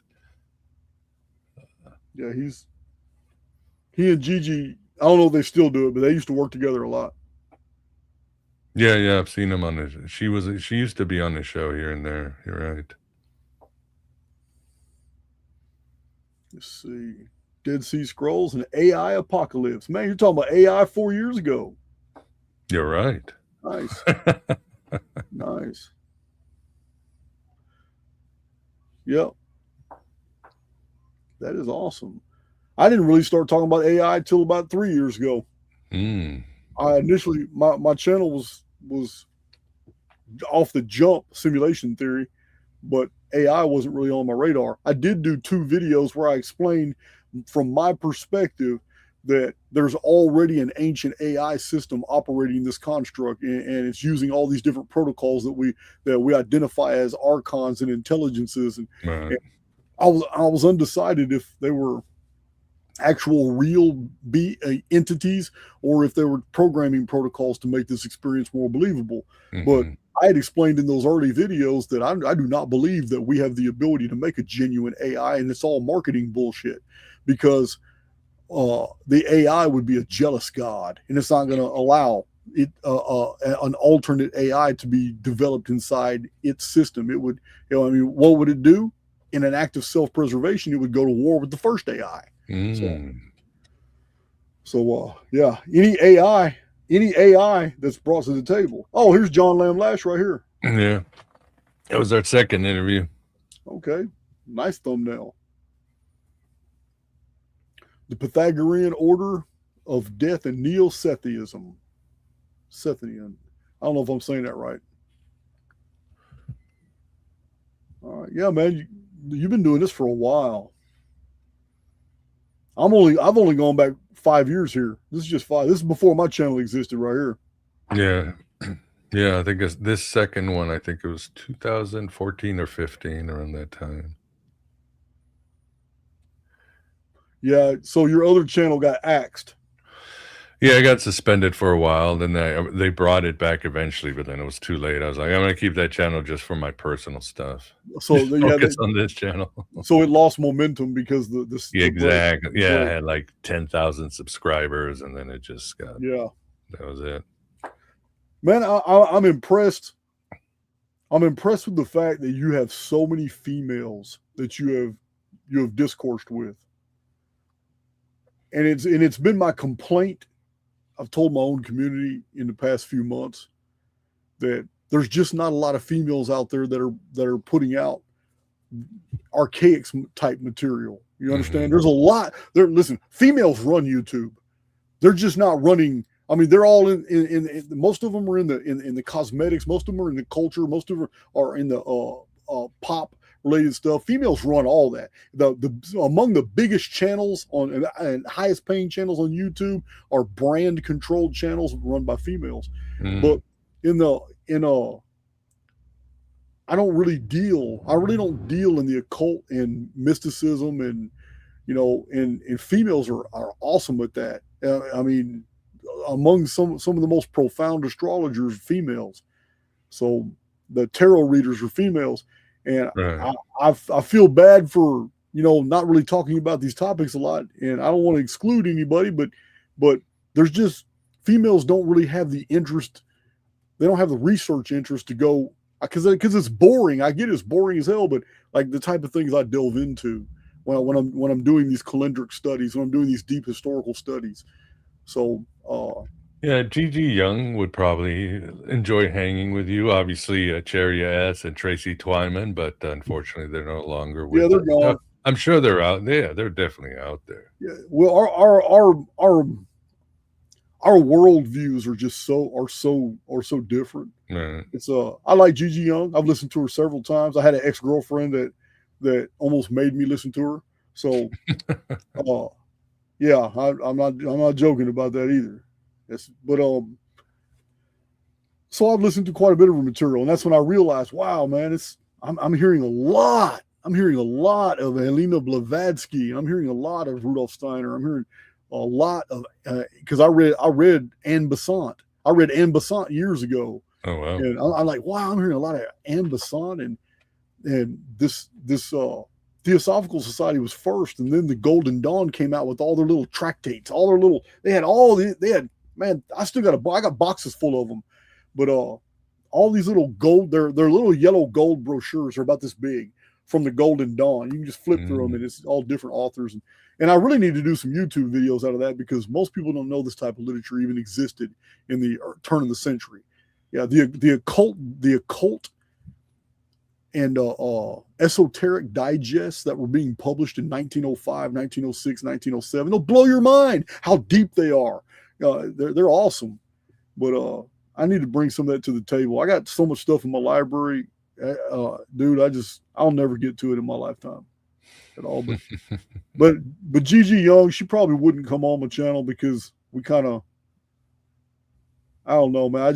I'm critical of the Atlantis dating, because I am a chronologist. But other than that, if she could ever see the actual chronological material and realize, man, this Atlantis is not where you're talking about. It's not 10,000 BC. Atlantis did exist. Yes, it was sophisticated. We have to put it in its chronological perspective. You know what? She could have her glass of wine, and I'll drink my beer, and you know, and we could have that conversation. But I can't do an Atlantis 10,000 BC. It offends every chronological piece of research I've done in 25 years. Wow. Can't do it. So where do you put it? 13th century BC. There are over 40 chrono markers in Plato's. First of all, you have to understand this. The entire 100% of the Atlantis narrative comes from one source, Plato. Yeah. That's where it comes from. So he says he gets it from his uncle, right? Yes. He gets it from his uncle, but his uncle admits that he is telling a story that he heard as a 10-year-old boy. Right. Now, but none of that matters. What does matter is there's over 40, and I've listed them in my Atlantis videos. There are over 40 chrono markers. Chrono markers are very definitive. They tell you exactly when something happened. And there's chrono markers such as that one of the countries that was in the conflict was Libya. Well, we know, okay, anybody who studied their history knows, okay, well, we can't go back past the 11th century BC. Libya didn't exist in the 12th century BC. That's a chrono marker. Also, iron had just started to become in use in the Mediterranean.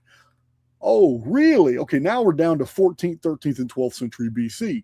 It says fleets of ships were being used in naval warfare. Okay, well, now we're down 15th, 14th, 13th, 12th century BC. The war happened slightly after Poseidon worship had just begun. So these chrono markers are very definitive. You go through. Also, building extensive canal works. Plato also mentions that the practice of double cropping. Now, when you research all these things, you realize, well, we just figured out that we could plant 2 crops in 1 year.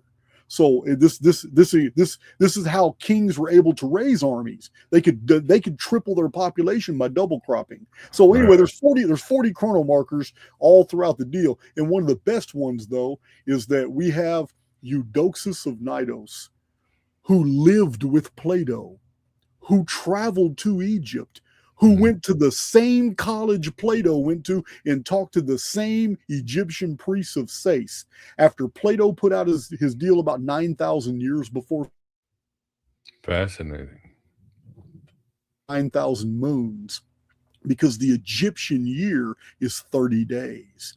And there's a 1-to-12 ratio between the civilizations on their calendars. And the misunderstanding is why the Pharaonic dynasties go back over 1,000 years farther than they actually do. Right.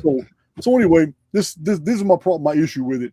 I have showed these chrono markers, and it's not just my opinion, but there's a lot of scholarship today they have completely broke down the Plato narrative and shows it's the 13th century BC is when the Atlanteans went to war with Athens. And every historian worth his metal that studied Mediterranean antiquities knows that Athens was founded about 1360 to 1365 BC by Cecrops.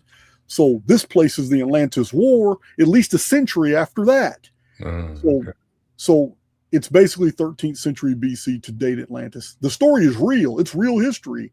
But chronologically, one misunderstanding of the Sais lunar reckoning calendar sent the story to the Younger Dryas period of 9,600 BC, when everything else in the story tells you it's 13th century BC.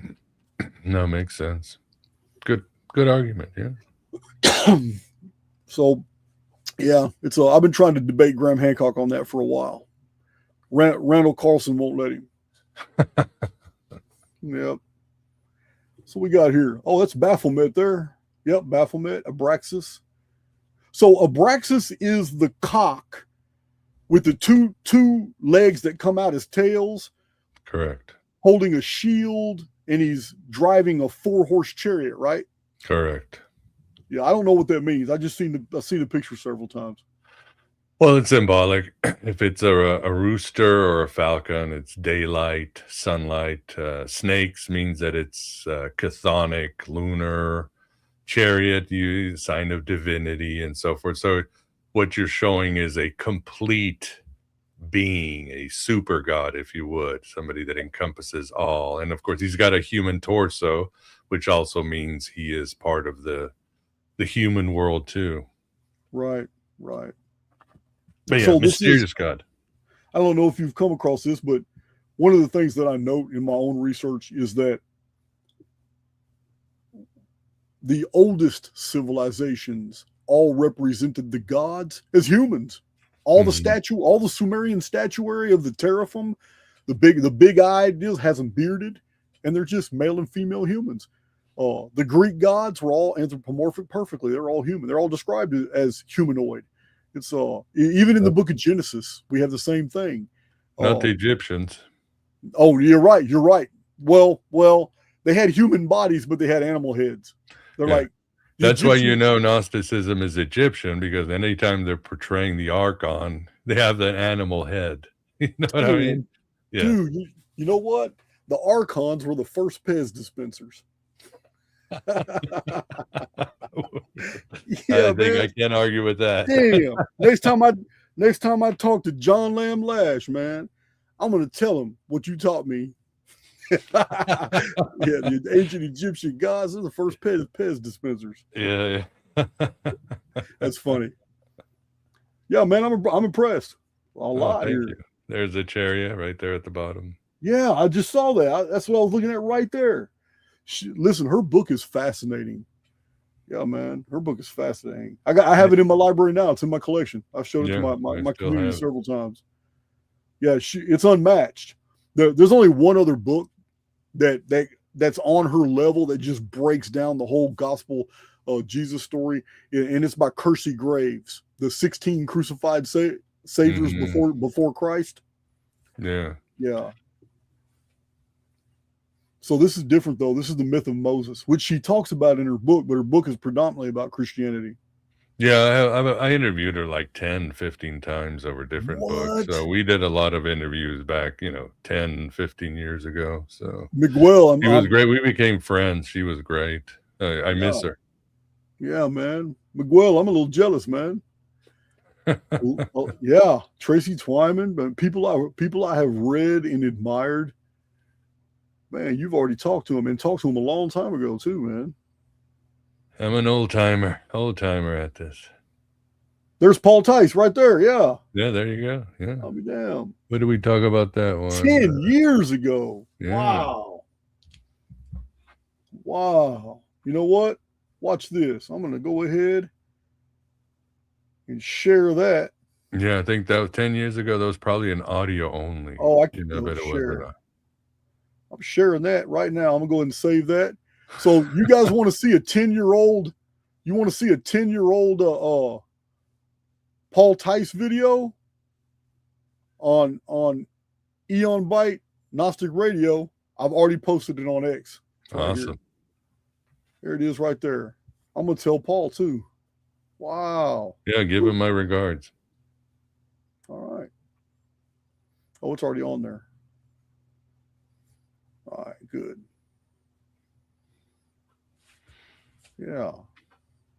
Done with that. I did all that from inside the StreamYard. That's awesome. So, given the opportunity that this was 100% a freestyle, and you and I never even, I like to shoot from the hip. I like to genuinely get to know someone rather than be given an itinerary by my guest. I've had a couple of them do that. I've done probably over 100 guests, but I've had a couple give me a full itinerary, and I was kind of offended. Sometimes they do that. They will do that. Yeah, Everybody's different. Yeah, everybody's We different. all have our comfort zone. You don't like concerts. They don't want to freestyle, you know? Right. So, man, it's a lot. It's a long list there. All right, guys. That's I think that's our show for the day, man. That was a good one too. Yeah, I enjoyed it. That was a lot of fun. Let me figure out how to get out of here. Yeah, so the floor is yours, Miguel. Anything you want to say, parting from the community, man? I'm going to post your links are already in the description box. They will also be in the pinned comment below the video. No. Again, get the Occult Elvis. Go to my channel. All the ways, social media, videos, podcasts are there. Mailing lists. If you want to join the Patreon again, there's a lot more dedicated stuff on Gnosticism, members only videos. So yeah, check it out. Whatever works for you, and yeah, support, as I say, help grow this red pill cafeteria. So hell yeah. That's what we're doing. Thanks for everything you do. Yeah. Good to see you. So our main takeaway is that we now know where Pez dispensers come from, and when we pull the head back, they dispense red pills. John's going to be like, I did all this research, and this is the conclusion you came out. Years of work, 800-page book. Yeah, red pill Pez dispensers. Those are Archons. That's we do need those. Yep, that'd be badass. All right, bro. It's been real, and love it. Thank you so much for having me on. It's been a blast. Man, give me a month. Give me a month or so. Hit up Big John, and I'll come on your channel, and we'll chop it up about. Yeah. I'd love to have you. Yeah, let's switch it around, and yeah, shout out to Big John. Great guy. Yeah, really helped. Just get with him, and he'll schedule. He does my scheduling, period. So I just, in the morning, I click on my schedule and show me, and he'll schedule me, and I'll know you contacted him, and I'll come talk, and we'll chop it up about whatever you want to talk about. Yeah. I'd love to have you on and talk about these things. I got questions, man. I got questions. Oh, awesome. All right, Miguel. Till next time. All right. Take care, my friend. That was great chat. Great chat. Good energy. Remember, our greatest takeaway: Archons are sophisticated Pez dispensers. For those of you who don't know, a Pez dispenser, a little stick with a head on it, pop the head back and a pill pops out. A piece of candy pops out.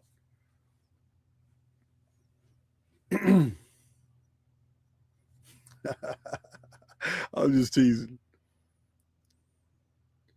Let's see. All right. So what is today? I got a few announcements. Let me look at my calendar real quick.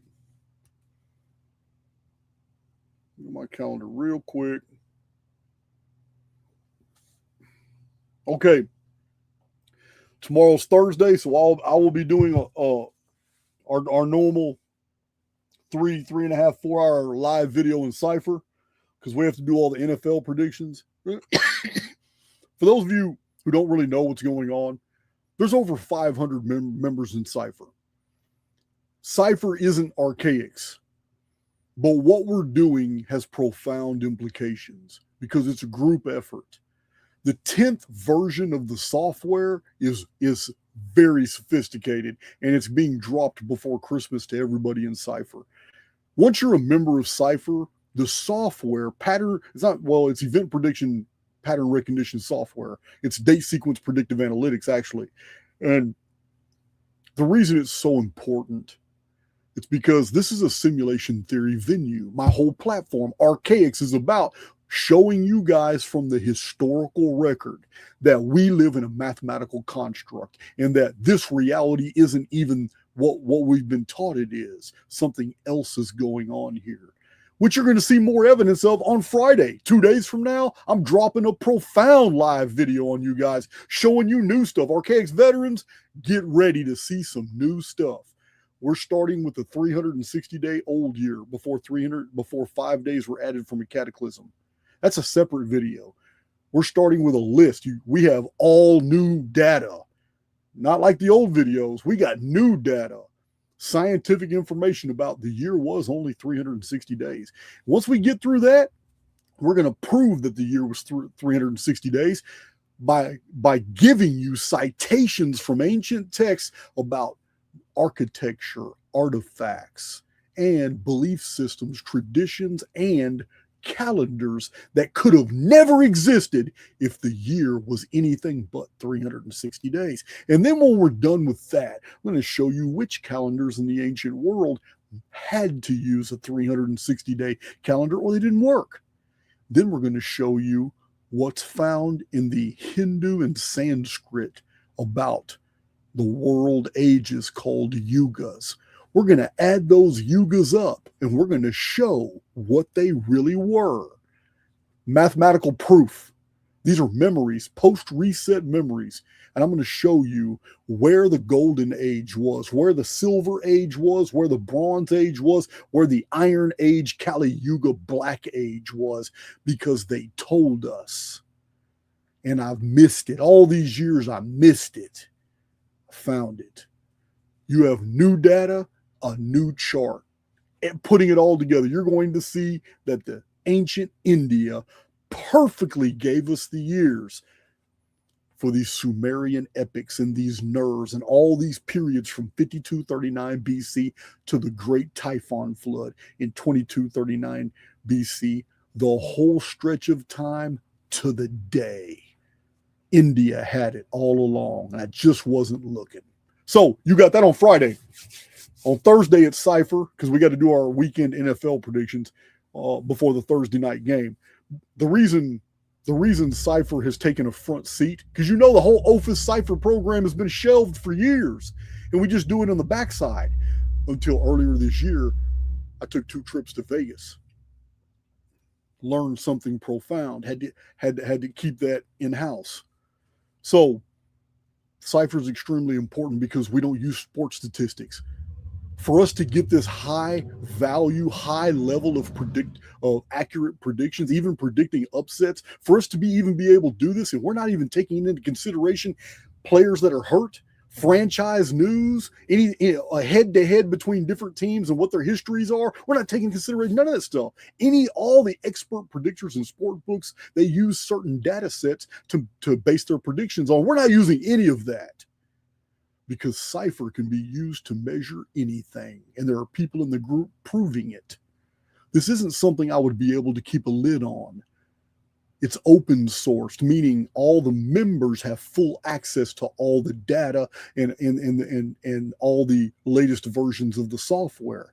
If Cypher was a scam, you would know about it, because the comment sections in the chat would be exploding with people saying Jason's a con artist. You don't have that happening because that's not what's happening in there. People are using the system for personal predictions, professional, corporate. They're coming up with their own systems to do all kinds of stuff and all kinds of sports predictions, every sport you can imagine. And the crypto guys, they're crypto. They're real secretive about what they do, but they got their own group in there, but anybody in the group can see it. The reason I'm telling you all this is because the very existence of a date sequence predictive analytics software system that exists in real time right now, that only operates because its principal operating system is based off the idea that we live in a mathematical construct, not a real reality. That's what the software is designed to see. It's designed to see the mathematical structuring of events. And there's nothing about that software that implies that we live in a real world. Because if we lived in a truly physical, real world of randomness, there would be no predictability. But we're nailing it. And we can't be nailing it unless we're in a simulation. And that's the only point I'm making with this whole project. So that's what's going on. That's why it's so important every week, man. On Thursday, we're doing this. And that's why we're getting these predictions out. Because the world's not ready to believe. And I don't care. F the world. I don't care. All I care about is my community and anybody who joins it. Everybody on the outside looking in can continue to do that. They're not ready for this. But those in Cypher, they've proven they're ready. They're doing it. I'm humbled by the minds. I'm talking about there's people far smarter than I am that are already in there doing doing their magic. And everybody's sharing. This is absolute proof that we live in some type of controlled environment that is based off very predictable protocols. That's why we're doing this in Cypher.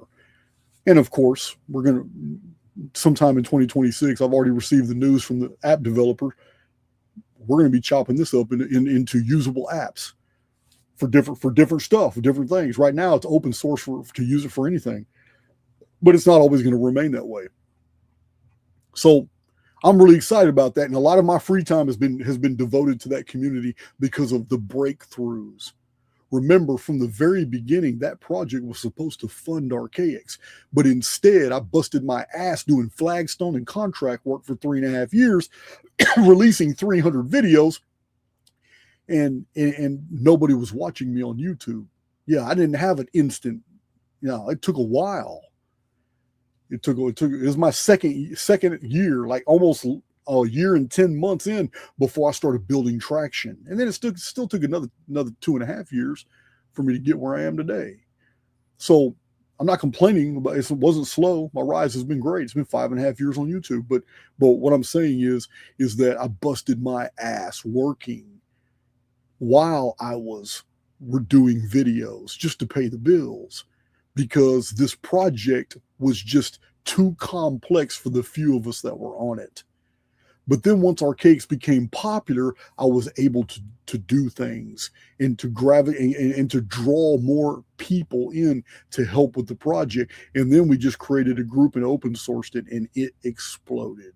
So yeah, I'm floored by the success of the program and what it's all being used for.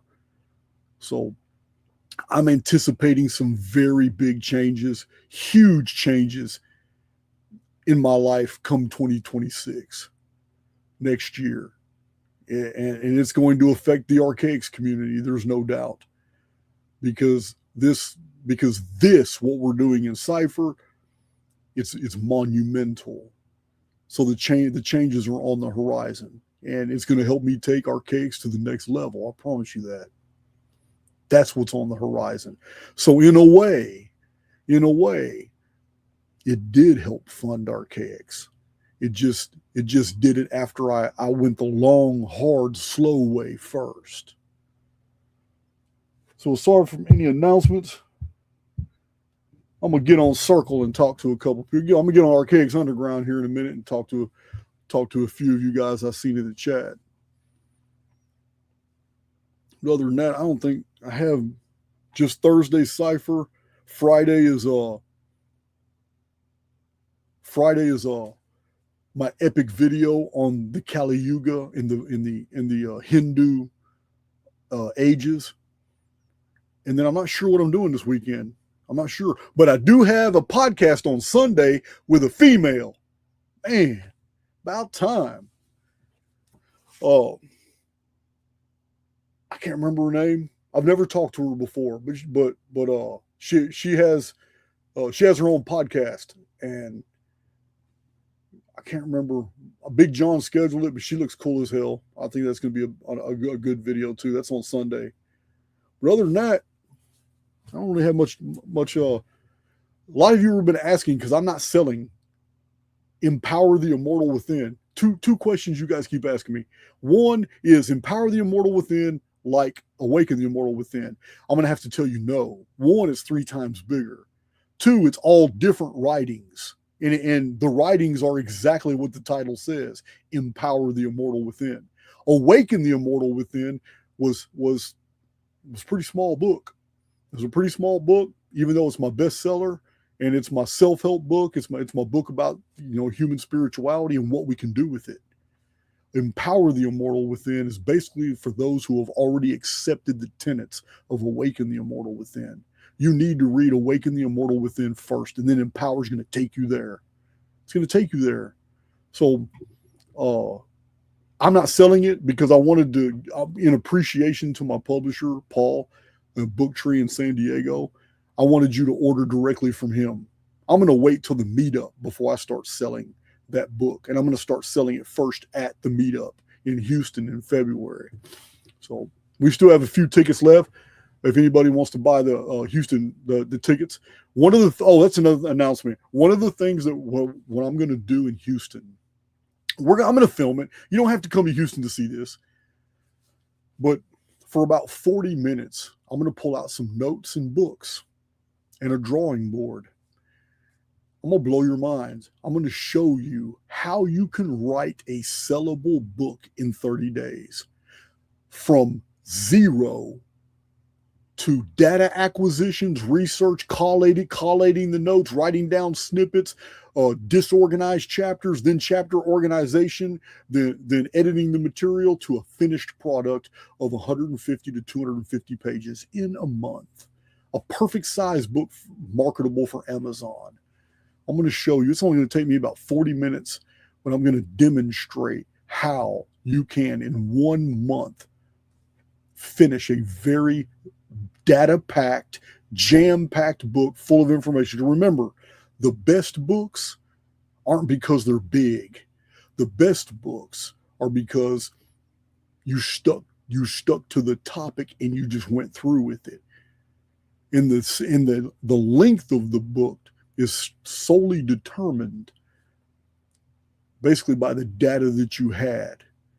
The worst thing you can do in publishing is provide filler. Yeah, you don't want filler. Filler devalues a book. It's also unnecessary because it takes time to put filler in there. Yeah, filler's terrible.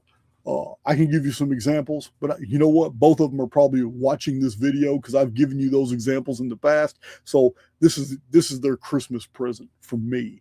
I'm not going to mention their names, but two people that I've criticized widely on my channel are famous for that. That's what they do when they put a book out, man. It's packed full of chat GPT filler and a bunch of random BS that has nothing to, it does not promote the thesis of the book. So that's what I'm going to do. At the Houston meetup, we're going to be spending 2 days together.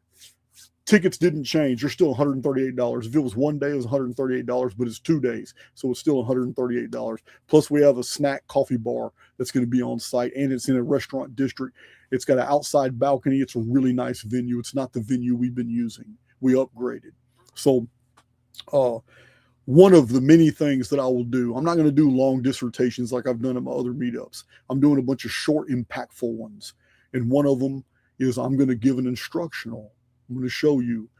It doesn't have to be a book. It could be a video series. If you're a content creator, it could be whatever. It doesn't matter. It's the same techniques. I'm going to show you how I produce a massive amount of material. There's no one on YouTube, no one that can keep up with me. There's no one. That's just, I'm not saying, I'm not a braggart. I'm not saying anything other than something that is absolutely factual. The length of my videos, how jam-packed they are, full of data points and data sets. I'm going to show you how I do it. So if that's something that you're interested in, you want to be there to ask questions or whatever, Houston meetup's where you need to be. Oh, let's see. See if I forgot anything. I don't have the shirts, man, but man, I'm seeing the Archaix underground hoodies and shirts. Man, they are awesome. I need one. Big John, I still don't have an Archaix 2X black Archaix underground shirt. I don't know what's going on, Big John, but I heard a rumor that you let Cheryl go to Colorado and she still hadn't sent me my shirt. So I need to figure out what's going on, Big John. Let's see. That's about it, guys. I just want to let you know I got a lot of irons in the fire, but I signed up for this shit. I'm not complaining at all. I thrive on just being super busy every day. I thrive on this. Always have 500 more videos in me. So having said that, we need to find us another good little outro. What are we going to find? Let's find us another one. Video clips. Yeah,